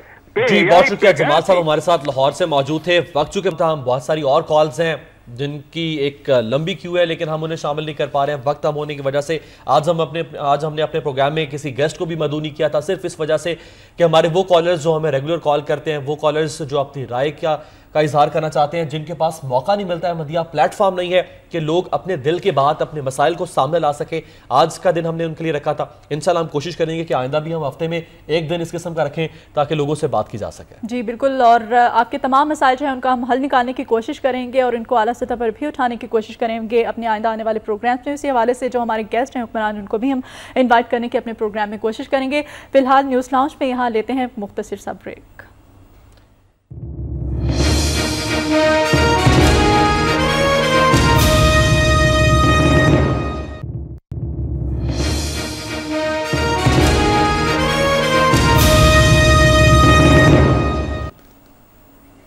हेडलाइंस आपने जानी, बढ़ेंगे खबरों की तफसीलात की जानी। बुलेटिन का आगाज़ करेंगे अब तक की एक अहम खबर से। तौहीन अदालत एक्ट 2012 के खिलाफ आज इस्लामाबाद की तमाम अदालतों में वकीला यौम स्याह मना रही हैं। इसी हवाले से मजीद तफसीलात जानते हैं अपने नुमाइंदे सरदार हमीद से। सरदार हमीद बताएगा कि आज वकीला यौम स्याह मना रहे हैं, इस हवाले से क्या सूरत हाल देख रहे हैं आप? जी मदिया, आज इस्लामाबाद और रावलपिंडी की जो हाई कोर्ट्स हैं और डिस्ट्रिक्ट कोर्ट्स हैं वहाँ पे वकला का आज वकला की हड़ताल है और ये हड़ताल तौहीन अदालत एक्ट में हुकूमत की जानिब से की गई तरमीम के खिलाफ की जा रही है। और आज वकला की जानिब से बार रूम के ऊपर जो है क्या झंडे लहराए जाएंगे और आज ब्लैक डे वकला मना रहे हैं। और वकला जो है आज मुकम्मल तौर पर अदालती बाइकाट भी जारी है। वकला का अदालतों में आज पेश नहीं होंगे। वकला का ये कहना है कि हुकूमत ने ऐसे वक्त में तौहीन अदालत एक्ट में तरमीम की जब हुकूमती एक वज़ीर आज़म जो है वो इसका सामना करके घर चले गए, जबकि दूसरा जो है उनको भी सामना था। और इसी बात की खातिर हुकूमत ने ऐसे वक्त में इस एक्ट के अंदर तरमीम लाई है जो उन्हें काबिल कबूल नहीं, इसके खिलाफ वो भरपूर अपना प्रोटेस्ट जो है वो जारी रखेंगे। और इसके अलावा आज सुप्रीम कोर्ट में समाअत के दौरान भी वकला जो है वहाँ पे जाएंगे और भरपूर इसका जो है प्रोटेस्ट जारी रखा जाएगा। वकला का ये कहना था कि आज अदालतों में मुकम्मल तौर पर बाइकाट होगा और किसी सूरत भी कोई वकील अदालत में पेश नहीं हो सकेगा। जी सरदार हमीद, ये बात भी सामने आई थी कि जब तक तौहीन अदालत का जो एक्ट मंजूर किया पार्लियामेंट ने, जब तक ये कलअदम करार नहीं दिया जाता तब तक वकला हर जुमेरात को हड़ताल करेंगे, एहतजाज करेंगे। इस बारे में क्या तफसीलात है? जी अब्बास, बिल्कुल इस हवाले से वकला का ये भी ऐलान है कि जब तक सुप्रीम कोर्ट में, चूंकि अब ये ज़ेर समाअत है और जब तक सुप्रीम कोर्ट इसे कलअदम करार नहीं देती उस वक्त तक वो अपना प्रोटेस्ट जो है वो जारी रखेंगे। और इस सिलसिले में उन्होंने जो प्लान तरतीब दिया है उसके मुताबिक हर जुमेरात को वो हड़ताल किया करेंगे और अदालतों में एहतजाजन जो है वो अदालतों में पेश नहीं होंगे।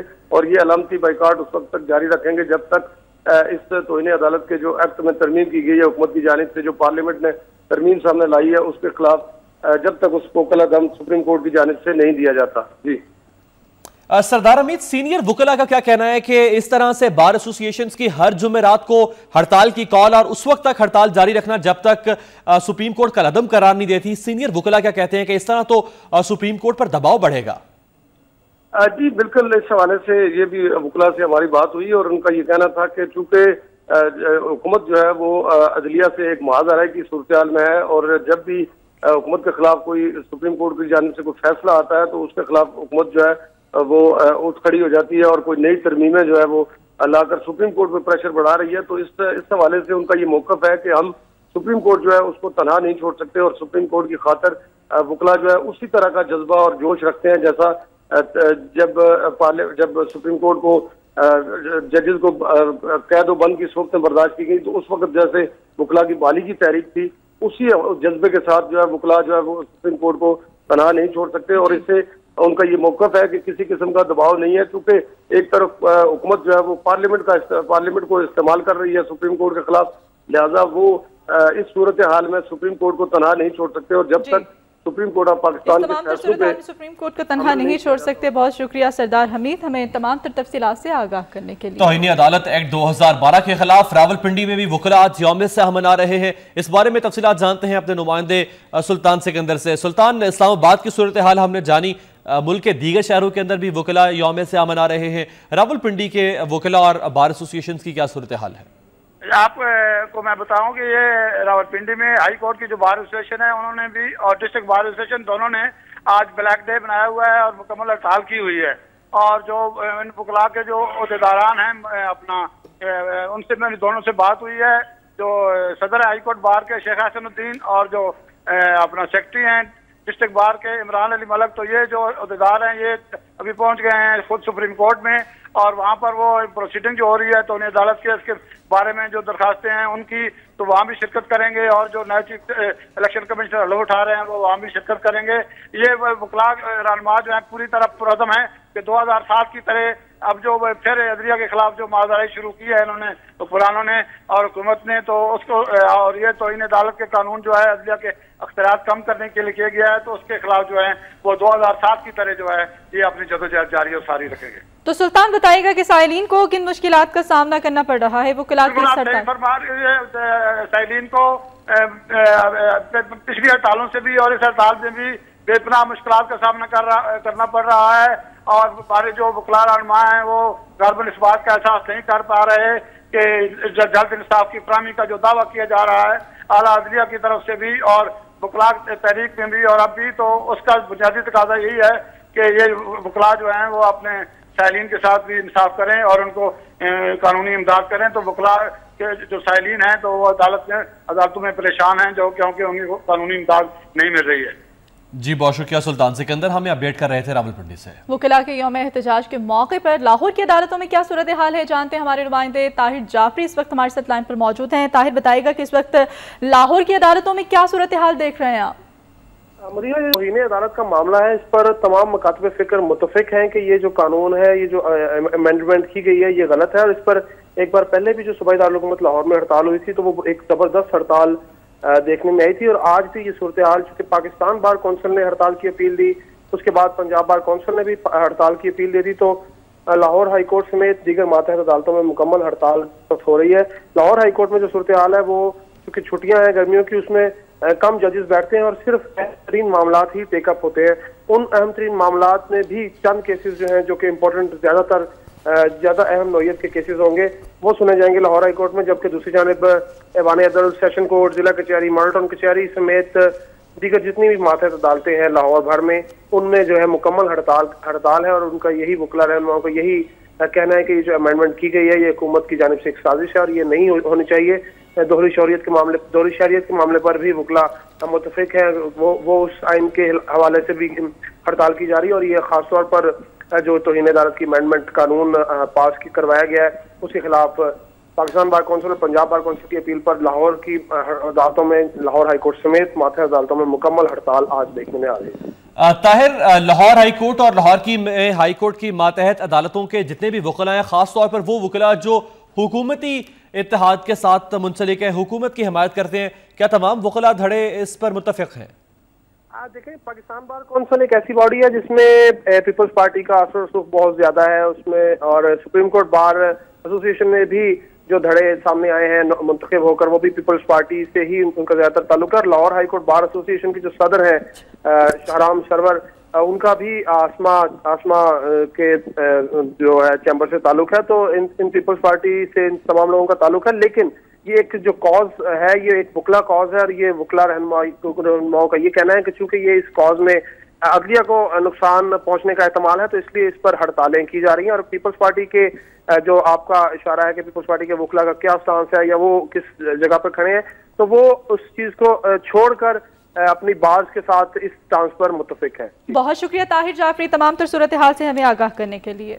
उधर पाकिस्तान बार काउंसिल की अपील पर तौहीन अदालत बिल के हवाले से आज वकला अदलिया से इजहार यकजहती के लिए अदालतों का मुकम्मल बायकॉट कर रहे हैं। इस बारे में मजीद जानते हैं अपने नुमाइंदे एसएम इरफान से। SM Irfan, Pakistan Bar Council का मौक़िफ़ क्या सामने आया है?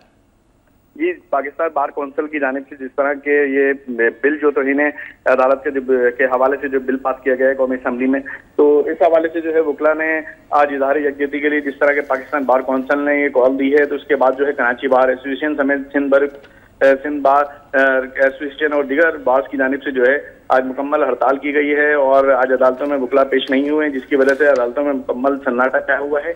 जबकि अदालत में जज जो है वो मामूल का काम अंजाम दे रहे हैं। इसके अलावा जो है बिल्कुल ना तो कोर्टों में लॉकअप के जरिए जो है जिस तरह के जेलों से कैदियों को लाया जाता है, आज कैदियों को भी नहीं लाया गया है। इस हवाले से वकला का यही मौक़िफ़ है कि 11 बजे जो है जनरल बॉडी का इजलास रखा गया है। जिस तरह के कराची बार के सदर जो हैं महमूदुल हसन और सिंध बार के वाइस चेयरमैन मोहम्मद खान न्याजी के हवाले से जो है आज जो है कराची बार में जो जनरल बॉडी का इजलास होगा जिसमें अहम फैसले मुतवक्के हैं और इसमें यह फैसला किया जाएगा कि आगे का क्या लाएमल है। हुकूमत ने अपने मफादात के लिए जो है ये तरमीमी बिल जो है पास करवाया है और इसको बिल को जिस तरह के पहले भी इस हवाले से हटाने की गई थी लेकिन हुकूमत ने कोई सुनवाई नहीं की है। तो ये सूरत हाल जो है इस वक्त जो है लॉन्ग मार्च और दीगर संगीन नताइज की तरफ जा रही है। इस हवाले से जो है आज वकला जो है सरगर्म है और 11 बजे जो है इनके जनरल बॉडी के इजलास भी मुनक्किद किए गए हैं। जी अच्छा इरफान, जैसे कि आपने बताया कि तमाम अदालतों में इस वक्त मुकम्मल तौर पर सन्नाटा छाया हुआ है, ये बताएगा कि इस वक्त जो साइलीन हैं वो किन मुश्किलात से दो चार हो रहे हैं? देखिए, जब भी अदालतों में जिस तरह के एकदम जो कॉल दी जाती हैं और अदालती हवाले से अदालत वकला का यही कहना है कि ये कॉल जो दी जाती हैं उनके पास यही हथियार है कि वो अदालतों का बाइकआउट करें। इस हवाले से जो साइलिंग को जो है मुश्किलात का सामना तो होता ही है। इसमें तकरीबन डेली के जो मुकदमात चलते हैं उनमें तकरीबन 25 से 30 हज़ार मुकदमात जो हैं वो कराची की मुख्तलिफ अदालतों में ज़ेर समात होते हैं, जिनमें साइलिन को शदीद मुश्किलात का सामना करना पड़ता है। साइलिन जब अदालतों में पेश होते हैं, जिस तरह के अभी काफ़ी साइलिन अदालतों में आए हैं, उनकी नॉलेज में नहीं था कि आज जो है अदालतों का बाइकआउट होगा, तो यहाँ पर जब पहुंचे हैं तो अदालतों में जो रीडर्स हैं वो उनको जो है सिर्फ अगली तारीखें दे रहे हैं, जिस तरह की ये अंदाजा लगाया जा सकता है कि हर महीने 6 माह बाद जो है अदालतों की तारीखें आती हैं, तो ये मुकदमा जो है 6 माह एक्सटेंड हो जाता है। तो मुकदमा जो है इसी वजह से तातुल का भी शिकार होता है और मुकदमा की सुनवाई की वजह से जो है फैसलों में जो यहाँ पे आने वाले साइलिन हैं उन्हें शदीद मुश्किलात का सामना करना पड़ता है और मुकदमा जो है वो सालों के बजाय जो है कई सालों में तब्दील हो जाते हैं और उनके फैसले इसी वजह से नहीं हो पाते हैं। एसएम इरफान, जैसे हमने पहले देखा कि कराची में जब वकला ने एहतजाज किया तौहीन अदालत एक्ट के खिलाफ, तो पाकिस्तान तहरीक इंसाफ के रहनुमा इमरान खान उस एहतजाज में खुद शामिल हुए थे। क्या अब भी इस तरह की सूरत हाल देखने में आ रही है कि जो अपोजिशन की सियासी जमातें हैं, सियासी कारकुन भी वकला के साथ साथ शाना बशाना मौजूद है?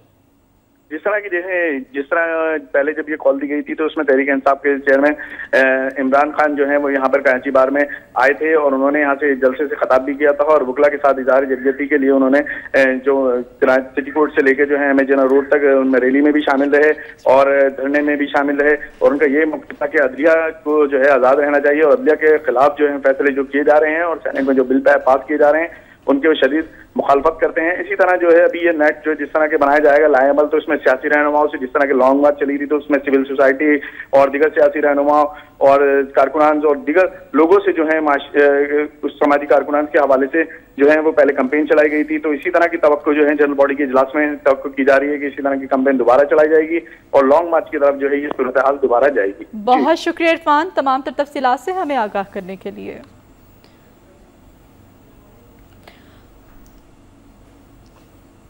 सुप्रीम कोर्ट ने आज तौहीन अदालत एक्ट 2012 के खिलाफ 18 से ज़ायद दरख्वास्तों की समाअत हो रही है। इसी हवाले से मज़ीद तफसीलात लेते हैं, हमारे नुमाइंदे माजिद जलाल हमारे साथ लाइन पर मौजूद हैं। जी माजिद, बताइएगा इस हवाले से क्या तफसीलात हैं आपके पास?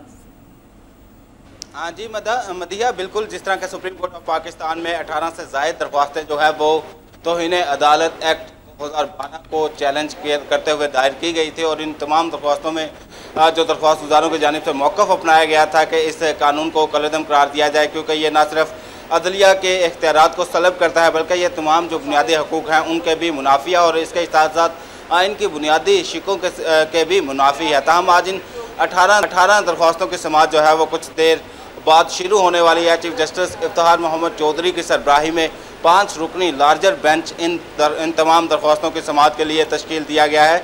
इसके अलावा आपको बताता चलूँ कि जस्टिस शाकिरुल्लाह जान, जस्टिस तसद्दुक़ हुसैन जिलानी, जस्टिस जवाद ख्वाजा और जस्टिस खिलजी आरिफ हुसैन इस 5 रुकनी बेंच में शामिल हैं, जो कि आपसे कुछ देर के बाद इन तमाम दरख्वास्तों की समाअत शुरू करेगा। इब्तदाई तौर पर हमने ये देखा कि इन दरख्वास्तों के बाद जो नोटिस जारी हुए, जिनमें वज़ीर आज़म को नोटिस जारी हुआ था, स्पीकर कौमी असम्बली, चेयरमैन सेनेट को, इसके अलावा सेक्रेटरी काबीना को भी नोटिस जारी हुए, अटॉर्नी जनरल ऑफ पाकिस्तान को, वज़ारत कानून और उनके साथ साथ वज़ीर कानून को अलग से भी नोटिस जारी हुआ था। तो इस सिलसिले में हमने ये देखा कि चेयरमैन सेनेट और स्पीकर कौमी असम्बली का जवाब जो है वो सुप्रीम कोर्ट में पहुँचा दिया गया और इन दोनों जो अहदेदारान हैं इनके जानिब से इस तमाम कानून से लाताल्लुकी का इजहार किया गया है और यही कहा गया कि यह कानून जो है वो हुकूमत की जानिब से बनाया है, जबकि पार्लियामेंट का जो दीगर मेम्बरान हैं उनकी जानिब से इसमें वोटिंग की गई। जो इससे बिल से, इस कानून से जो कि पास हुआ था, इससे चेयरमैन सेनेट या स्पीकर कौमी असम्बली का बिल्कुल कोई किरदार नहीं और ना ही इसके साथ उनका किसी किस्म का कोई ताल्लुक है। ताहम ये दोनों जवाबात तो सुप्रीम कोर्ट में मौसूल हो गए थे। आप देखना यह है कि आज की जो कार्रवाई होगी उसके बाद चीफ जस्टिस ऑफ पाकिस्तान या 5 रुकनी बेंच जो है वो इस बात की इजाज़त देता है कि इन दोनों जो अहदेदारान हैं, जिनमें स्पीकर कौमी असम्बली और चेयरमैन सेनेट, इनको इस कार्रवाई से अलग किया जाए या नहीं। ताहम इसके अलावा अटॉर्नी जनरल ऑफ पाकिस्तान हुकूमत की जानिब से नुमाइंदगी करेंगे और मुमकिन तौर पर वज़ारत कानून की जानिब से भी अटॉर्नी जनरल ऑफ पाकिस्तान ही कोई मौक़ा पेश कर सकते हैं। इसके अलावा वज़ीर आज़म जो कि एग्जेक्टिव हैं, जिनकी गवर्नमेंट ने यह कानून पास किया, उनकी जानिब से अभी तक किसी वकील का नाम तो सामने नहीं आ सका और ना ही दीगर जो फ़रीक़ैन हैं उनकी जानिब से कोई वाज़ेह तौर पर फ़रीक़ैन के जो वकला हैं उनके नाम सामने आए हैं। लेकिन आज की कार्रवाई का आपको बताता चलूँ कि जो इब्तदाई समाअत होगी जिसमें अमूमन ये देखा जाता है कि जो दरख्वास्तें हैं वो काबिल समाअत हैं भी या नहीं, इनके काबिल समाअत होने या ना होने के बारे में इब्तदाई तौर पर तमाम दरख्वास्त गुजार जो हैं वो अपने दलाइल देंगे। इसके बाद जो रिस्पोंडेंट हैं जिसमें हुकूमती अहदेदारान, जो अटॉर्नी जनरल ऑफ पाकिस्तान, वज़ारत कानून, इनकी जानिब से भी इन दरख्वास्तों के काबिल समाअत होने या ना होने के मुतल्लिक दलाइल दिए जाएंगे।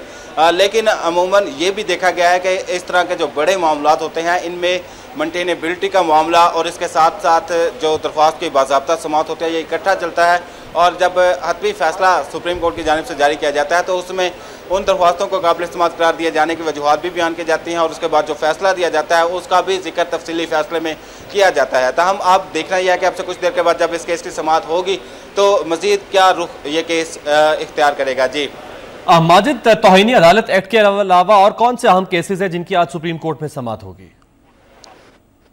अमीर, इसके अलावा आज चीफ जस्टिस सरबराही में ही 3 रुकनी, जब ये लार्जर बेंच तौहीन अदालत की समाअत करेगा तो इसके बाद 3 रुकनी बेंच जो है वो बाज़ाब्ता तौर पर जो दरख्वास्तों की समाअतें हैं उनके लिए बैठेगा और इसमें आज दोहरी शहरियत से मुतल्लिक एक केस की समाअत होगी और इसमें जो है वो अब हतमी तौर पर जो रहमान मलिक को एक आखिरी मौका दिया गया था कि वो अपने जो दोहरी शहरियत छोड़ने का सर्टिफिकेट है वो पेश करें। इसके अलावा दीगर जो दरख्वास्त गुजार हैं जिनमें वहीद अंजम एडवोकेट और इसके अलावा महमूद अख्तर नकवी हैं, इनकी जानिब से जो इल्ज़ामात लगाए गए थे मुख्तलिफ MNAs पर, MPAs पर, इस सिलसिले में उनको भी कहा गया था कि वो हतमी शाहिद अदालत में पेश करें। इसके अलावा वफाकी वज़ीर दाखिला, वफाकी मशीर दाखिला जो रहमान मलिक हैं, उनके खिलाफ एक तौहीन अदालत केस की समाअत भी आज होगी और ये केस जो है वो इससे कबल जब पाकिस्तान स्टील मिल केस चल रहा था तो इसमें रहमान मलिक की जानिब से एक अलग से JIT बनाने पर दायर हुआ था। इस केस की समाअत भी आज चीफ जस्टिस की सरबराही में 3 रुकनी बेंच करेगा। जी बहुत शुक्रिया माजिद जरार तमाम तफसीलात से हमें आगाह करने के लिए। न्यूज़ लाउंज में कुछ और हम खबरें भी शामिल करेंगे लेकिन इस ब्रेक के बाद आप हमारे साथ रहिए।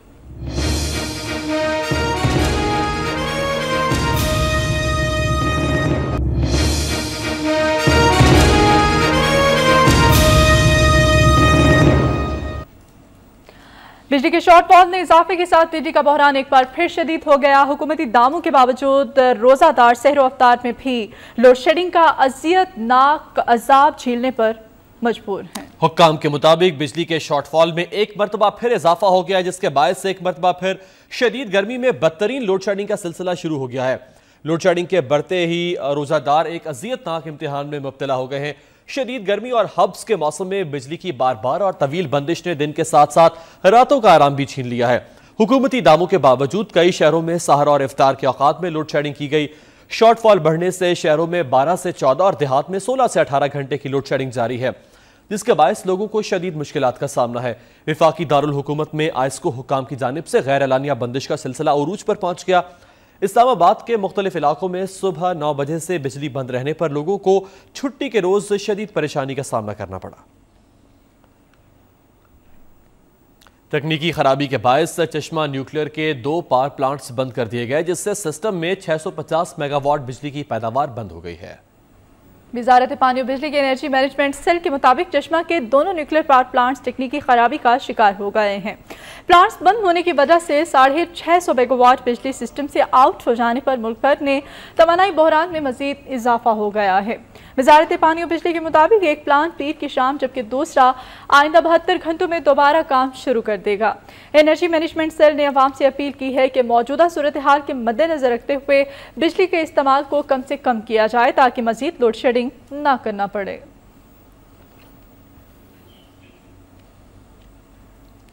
वज़ीर आला पंजाब मियां मोहम्मद शहबाज शरीफ के साहबजादे हमजा शहबाज शरीफ ने एतराफ़ किया है कि सूबाई हुकूमत सस्ते रमज़ान बाजारों में अशय खुर्द नोश का मेयाद बेहतर नहीं बना सकी है। तफसीलात जानते हैं मलिक अरशद आसिम की रिपोर्ट में।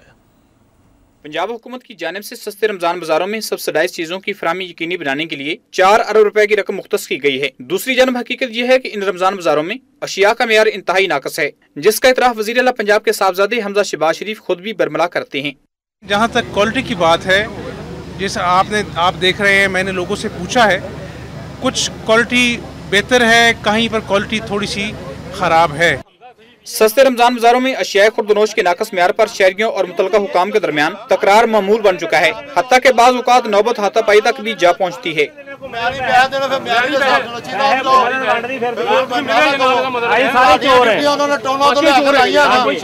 सारे चोर हैं।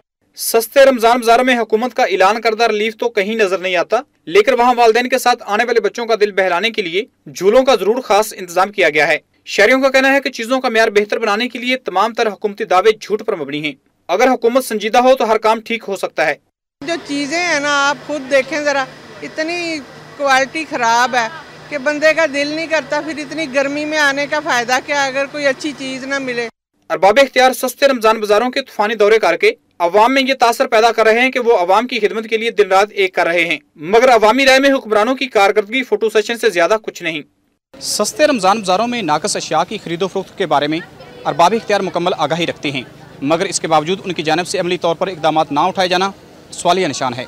कैमरा मैन मोहम्मद फारूक के साथ मलका हसन, वक्त न्यूज़, लाहौर। और अब न्यूज़ लाउंज में यहाँ वक्त हुआ एक ब्रेक का, हमारे साथ रहिए।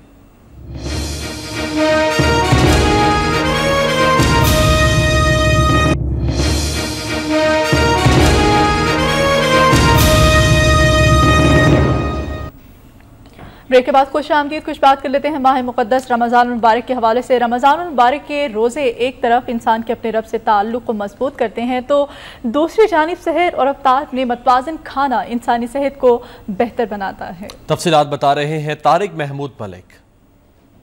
मुबारक ऐसा मुकद्दस महीना है जो रूह की पाकीज़गी के साथ साथ इंसानी जिस्म पर भी मुस्बत असरात मुरतब करता है। ताहम इसके लिए जरूरी है कि सहर व अफ्तार में खाने पीने में तवाज़ुन और एहतियात बरती जाए। तिब्बी माहिरीन का कहना है कि अफ्तार के फौरी बाद एक साथ बहुत सा खाना पीना इंसानी सेहत पर मुज़र असरात मुरतब करता है।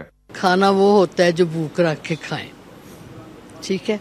रमजान में आप जब अफ्तारी करने लगते हैं तो आपको बड़ी सख्त भूख लगी होती है और आप चाहेंगे कि जल्दी जल्दी अंदर गॉबल डाउन कर लें। That is very bad and for health. डॉक्टरों का कहना है कि अफ्तारी के वक्त फ्रूट और मशरूब की मुनासिब मिकदार लेने के कुछ देर बाद हल्का खाना लेना चाहिए। इस दौरान ज्यादा तली हुई अशिया से परहेज इंसानी सेहत को पेचीदगियों से बचा सकता है। सहरी को सहरी के टाइम पे करना चाहिए और जितना देर से सहरी की जितना अच्छा है। यानी कि देर से ये मतलब नहीं है कि नमाजें शुरू हो जाए, सूरज निकले आप सहरी करें। अमूमन डायबिटीज़ के पेशेंट्स को देर से सहरी करनी चाहिए। इसी तरह अफ्तारी का जो प्रॉपर टाइम है ना, उस पर टाइम पे अफ्तारी करनी चाहिए। लंबा गैप नहीं देना चाहिए अफ्तारी में। इस्लामी अहकामात फितरत के ऐन मुताबिक हैं, इसलिए उलमा इकराम और तिब्बी माहिरीन इस बात पर मुत्तफिक हैं कि अफ्तारी में अव्वल और सहरी में आखिरी वक्त खाना खाना चाहिए और खाने में तवाज़ुन, सादगी और म्याना रवि अपनानी चाहिए। वज़ीर-ए-आज़म राजा परवेज अशरफ ने कहा है कि हुकूमत आइन की बालादस्ती पर यकीन रखती है, जबकि आइन में वाज़ेह है कि मुल्क के मुंतखब नुमाइंदे ही रियासत के उमूर चलाएंगे। वज़ीर-ए-आज़म राजा परवेज अशरफ से वज़ीर कानून फारूक केश नाइक ने मुलाकात की। मुलाकात में आला अदालतों में ज़ेर समाअत मुकदमात से मुतल्लिक़ अमूर से मुशावरत की गई। इस मौके पर वज़ीर-ए-आज़म राजा परवेज अशरफ का कहना था कि हुकूमत कानून की बालादस्ती पर यकीन रखती है, जबकि आइन में वाज़ेह है कि मुल्क के मुंतखब नुमाइंदे ही रियासत के अमूर चलाएंगे। उन्होंने कहा कि वो न सिर्फ अदलिया की आज़ादी पर यकीन रखते हैं बल्कि आज़ाद अदालती निज़ाम के भी हामी हैं। मुलाकात में वज़ीर आज़म को आगाह किया गया कि फायदा में बल्दियाती इंतखाबात से मुतल्लिक़ कानून साजी के अमूर पर मुशावरत मुकम्मल कर ली गई है, जबकि वहाँ मुकामी हुकूमतों के क़याम से तरक्याती मनसूबों पर अमल दरामद में मद मिलेगी। वज़ीर कानून ने वज़ीर आज़म को आगाह किया कि इंसदाद दहशतगर्दी के मौजूदा कानून में कई सिकम हैं जिनसे दहशतगर्द फ़ायदा उठा रहे हैं, जबकि टेक्निकी नकाइश से वकलाए सफाई भी फ़ायदा उठाते हैं, जिसे दूर करने के लिए काम जारी है। वज़ीर आज़म ने इंसदादी दहशतगर्दी के नए कानून से मुतल्लिक़ पेशरफ्त पर इत्मीनान का इजहार किया। वज़ीर आज़म को वज़ीर कानून ने बिजली और गैस की चोरी के खिलाफ कानून साजी पर ब्रीफिंग देते हुए बताया कि बाबदा के 1.3 अरब रुपए बिजली चोरी की मद में फंसे हुए हैं, जिस पर वज़ीर आज़म ने हिदायत की कि बिजली चोरों के खिलाफ कानून साजी जल्द से जल्द मुकम्मल की जाएगी। और अब कुछ खबरें कारोबारी दुनिया के उतार चढ़ाव से।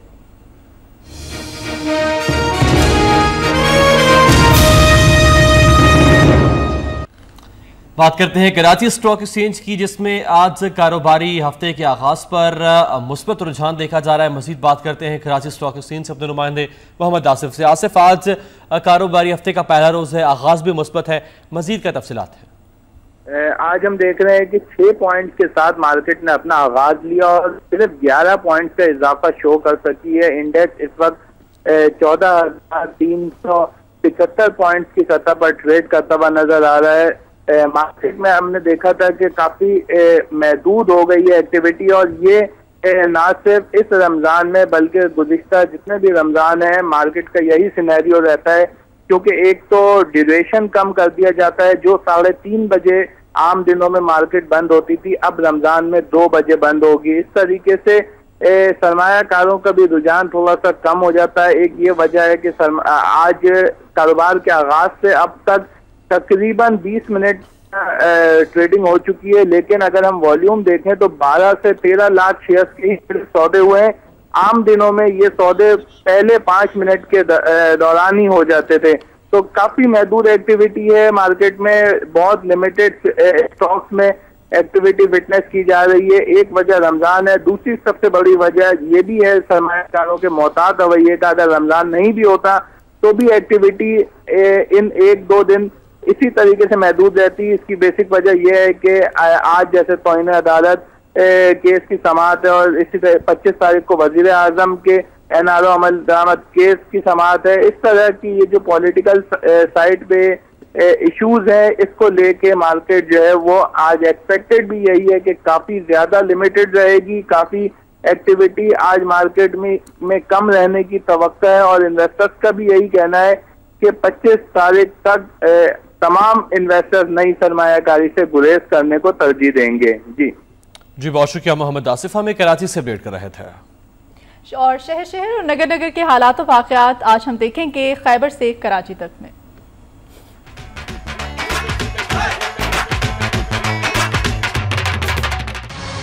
मुल्तान के इलाके सूरजकंड रोड पर 2 अफराद डकैती की नीयत से एक घर में दाखिल हुए। डाकुओं की मौजूदगी पर अहले खाना ने शोर मचा दिया, जिस पर पूरा मोहल्ला इकट्ठा हो गया। इस दौरान एक डाकू तो फरार होने में कामयाब हो गया, ताहम दूसरे की किस्मत इतनी अच्छी ना रही और वो मोहल्लेदारों के हत्थे चढ़ गया, जिन्होंने उसकी खूब दुर्गत बनाई और फिर पुलिस के हवाले कर दिया। पुलिस ने मुकदमा दर्ज करके दूसरे डाकू की तलाश शुरू कर दी है।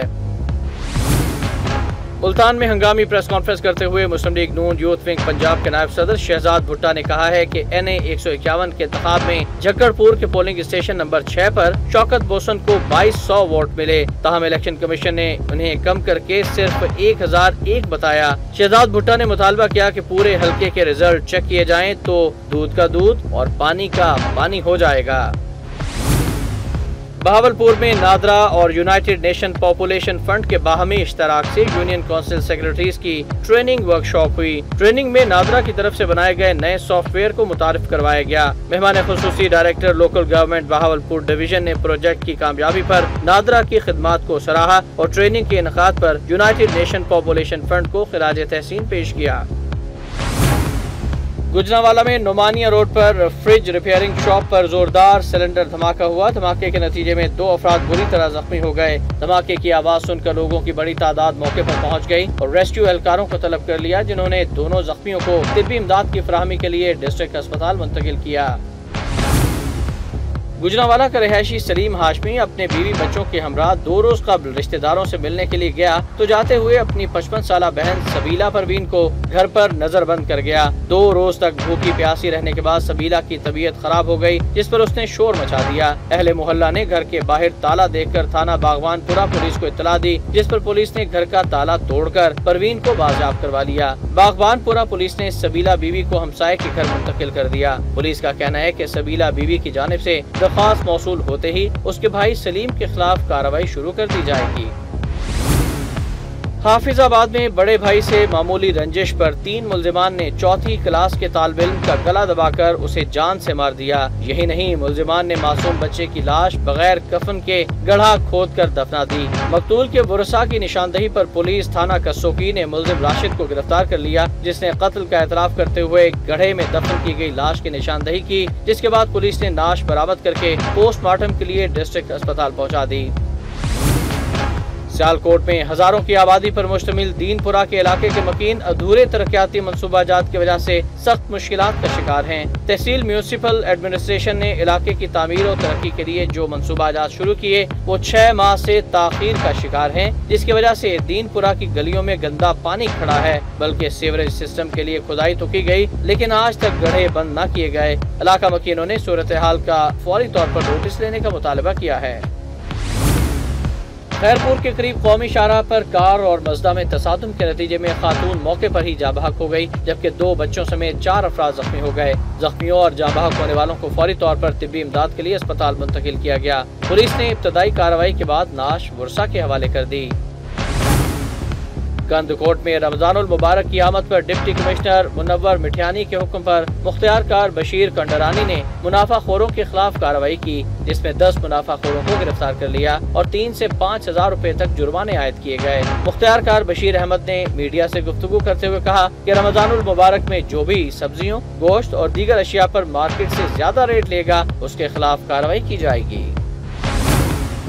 वज़ीर आला सिंध सैयद कायम अली शाह ने आइंदा इंतखाबात के हवाले से कंदकोट का 1 रोजा दौरा किया। वज़ीर आला का कहना था कि जुल्फ़िकार आबाद का मंसूबा सिंधियों के मुफाद में है। सदर आसिफ अली जरदारी के हुक्म पर मैं शहर शहर अवाम के मसलों को हल करने के लिए निकला हूँ। उन्होंने कंदकोट शहर के तरक्याती स्कीमों के लिए 30 करोड़ रुपए, कंदकोट प्रेस क्लब और नेशनल प्रेस क्लब को 4 लाख रुपए देने का ऐलान किया। आखिर में वज़ीर आला सिंध ने डिप्टी कमिश्नर मुनव्वर मिठियानी को 3 एम्बुलेंस मोबाइल की चाबियां भी दी।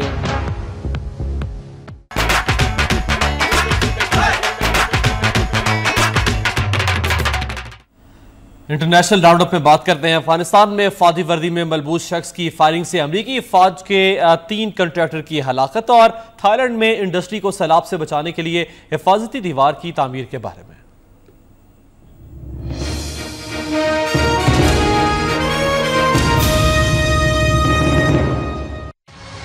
गैर मुल्की खबरसा एजेंसी के मुताबिक फौजी वर्दी में मलबूस शख्स ने अमरीकी फौज के लिए काम करने वाले 3 कॉन्ट्रैक्टर्स को फायरिंग करके हलाक कर दिया। ताहम फोर्सेस की जवाबी फायरिंग में हमलावर भी मारा गया। दूसरी जानिब हमले की तहकीकात का आगाज कर दिया गया है। वाज़ेह रहे कि अफगानिस्तान में मुख्तलिफ वाक़यात में फौजी वर्दी में मलबूस अफराद की फायरिंग से इत्तहादी अफवाज के 26 एहलकार हलाक हो चुके हैं।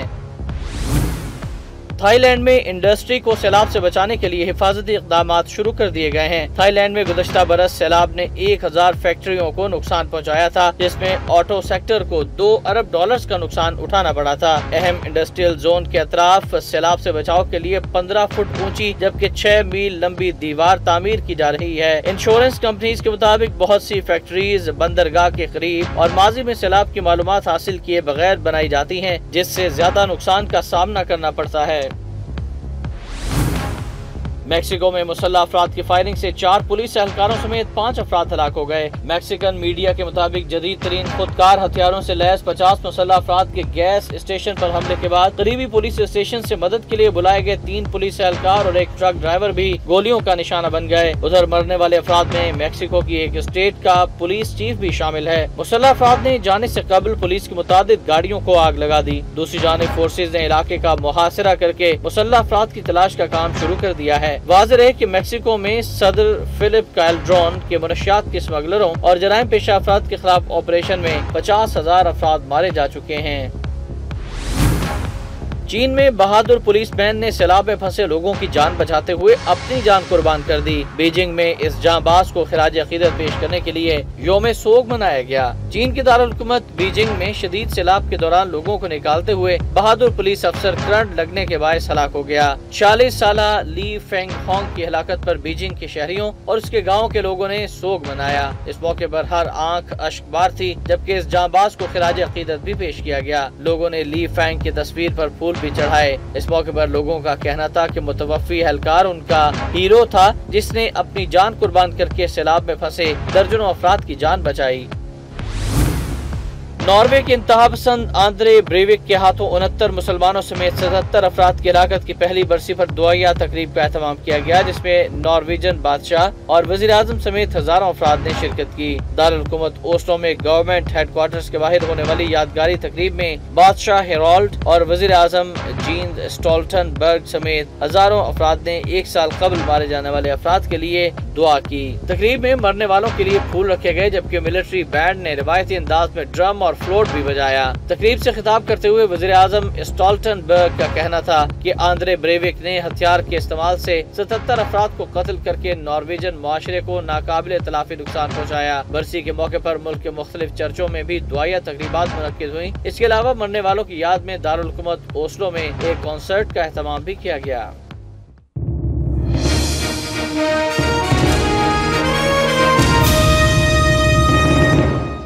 और स्पोर्ट्स राउंडअप में आज हम आपको बताएंगे कि ओवल टेस्ट के चौथे रोज जनूबी अफ्रीका ने अपनी पहली इनिंग 637 रन पर डिक्लेयर कर दी। और टूर डी फ्रांस रेस में आज 20वां और आखिरी मरहले में साइकिलिस्ट 120 किलोमीटर का सफर तय करेंगे।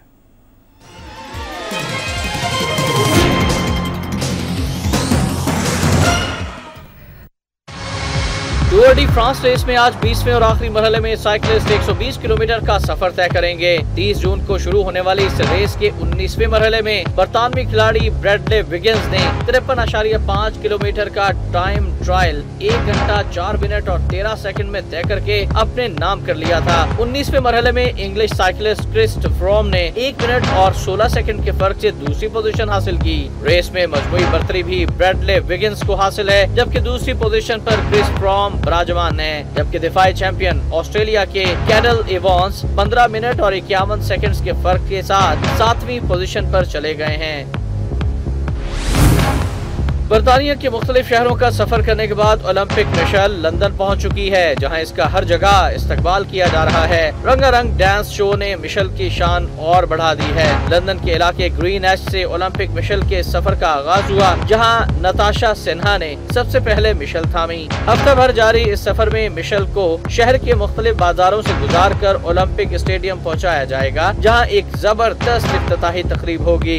सिन्हा के बाद मिशेल को ईला ने थामा और ये सफर एक के बाद दूसरे एथलीट के हाथों मंजिल की जानिब बढ़ता गया। ओलंपिक्स मिशेल को थामने का एजाज हासिल करने का मौका सारा को भी मिला और फिर उसे रॉबिन नॉक्स जॉनस्टन ने थाम लिया, जिसे दुनिया भर का समंदर में तन्हा चक्कर लगाने का एजाज हासिल है। एरिना में नादिया मिशेल लेकर आगे बढ़ी और रोमानिया से ताल्लुक रखने वाली जिम्नास्टिक प्लेयर नादिया और NBA के साबिक बास्केटबॉल प्लेयर जॉन एमिची को भी मिशेल उठाने का मौका मिला। इलाके में हजारों अफराद मिशेल देखने के लिए मौजूद थे।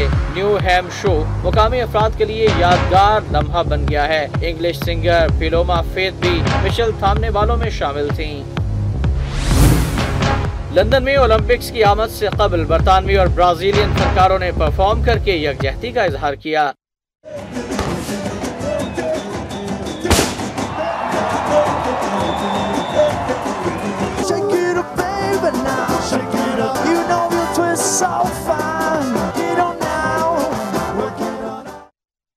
मशरक़ी लंदन में होने वाली परफॉर्मेंस में मकामी और ब्राजील के मौसीकारों और फनकारों समेत मुतअद्दिद अफराद ने शिरकत की। फनकारों ने इंग्लिश धुनों पर ब्राजील का रिवायती डांस भी पेश किया।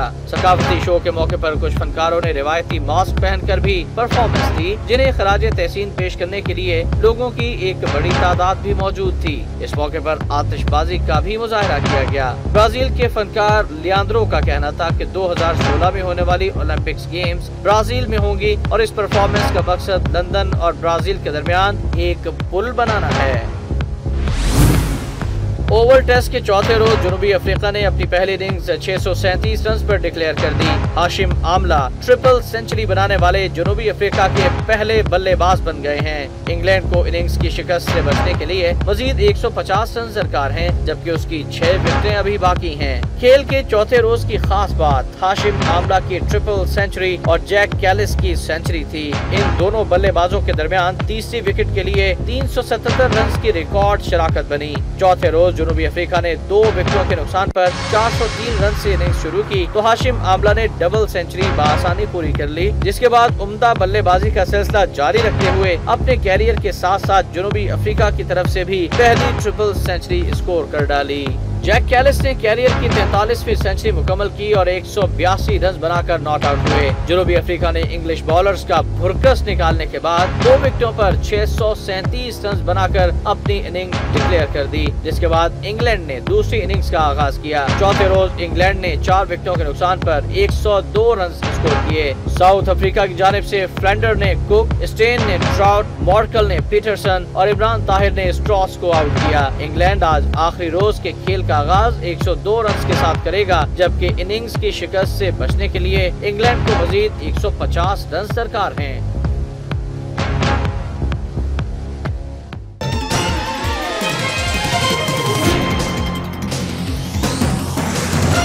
और एंटरटेनमेंट न्यूज में जानते हैं Hollywood film man of steel का ट्रेलर के बारे में, जो आइंदा साल नुमाइश के लिए पेश की जाएगी।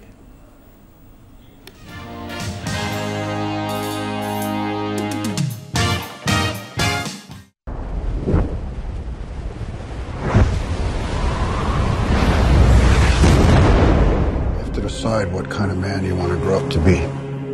Hollywood film man of steel का ट्रेलर रिलीज कर दिया गया है। ये फिल्म आइंदा साल नुमाइश के लिए पेश की जाएगी। मैन ऑफ स्टील की कहानी एक ऐसे नौजवान की है जिसे बचपन में खत्म होते हुए एक सैयारे से जमीन पर भेज दिया जाता है। इस खलाई बच्चे को कैंसास के गांव में रहने वाला एक जोड़ा गोद ले लेता है। बाद में ये नौजवान अपने घर को एक धोखेबाज शैतान से बचाने के लिए अपने अंदर मौजूद गैर मामूली ताकत का इस्तेमाल करता है। मैन ऑफ स्टील के डायरेक्टर जैक स्नाइडर हैं, जबकि Henry Cavill, Amy Adams, Michael Shannon ने फिल्म में अहम किरदार अदा किया है। मैन ऑफ स्टील आइंदा साल जून में नुमाइश के लिए पेश की जाएगी।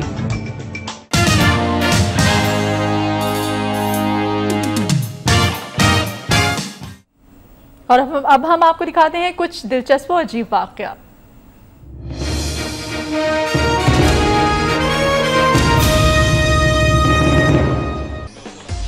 नौजवान अमूमन अपने स्केटिंग के शौक को पूरा करने के लिए बर्फानी इलाकों का रुख करते हैं, लेकिन फ्रांस का ये नौजवान अपने स्केटिंग के शौक की तकमील के लिए चीन को चल पड़ा और सूबा हुनान के पहाड़ों के ढलवान पर बनी सड़क को स्केटिंग के जरिए उतरने का मंसूबा बनाया। फ्रांस के रोलर मैन कहलाए जाने वाले 42 साल जॉनी ब्लोंदो ने अपने लिबास पर पहिए लगाकर 60 डिग्री ऊंची ढलवान से अपने सफर का आगाज किया। जॉनी ब्लोंदो अपने जिस्म को मुख्तलिफ जावियों में तब्दील करके स्केटिंग की स्पीड को कम या आहिस्ता करता रहा और 99 खतरनाक मोड़ पर मुश्तमिल तकरीबन 11 किलोमीटर का रास्ता आसानी तय कर लिया।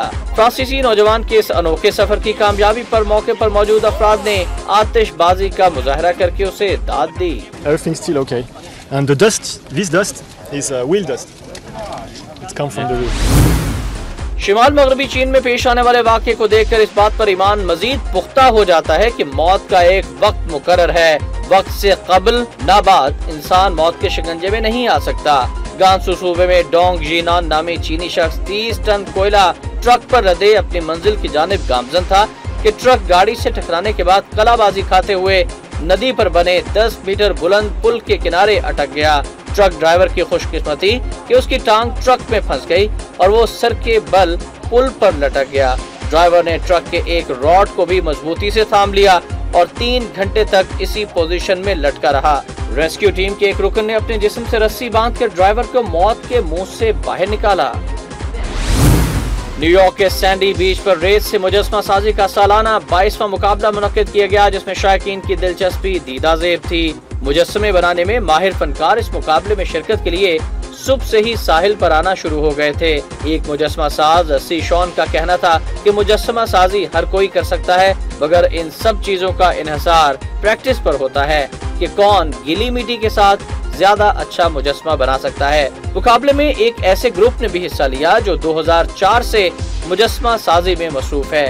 मुकाबले में जवानों और बच्चों की 2 कैटेगरी रखी गई थी और दोनों कैटेगरी में पहला इनाम हासिल करने वालों को $400, दूसरे इनाम के लिए $200, जबकि तीसरे नंबर पर आने वालों को $100 दिए गए। बहुत से शर्मीले अफराद के लिए दूसरों के सामने खाना खाना मुश्किल हो जाता है। ऐसी ही एक शर्मीली मानो बिल्ली से मिली है जो अपना खाना लिए छुपने में मसरूफ है। इस वीडियो में पालतू बिल्ली के मालिक को जाने क्या शरारत सूझी कि उसने बिल्ली को पहले मुख्तलिफ किस्म का खाना पेश किया और उसके पास खड़ा हो गया, लेकिन मानो बिल्ली ने अपने मालिक के सामने खाना खाने से इनकार कर दिया और अपने खाने को दस्तरखान समेत घसीटती अलमारी की ओर में ले गई और मालिक की तरफ ऐसे देख रही है कि जैसे खाने में वो मुकम्मल तन्हाई चाहती हो।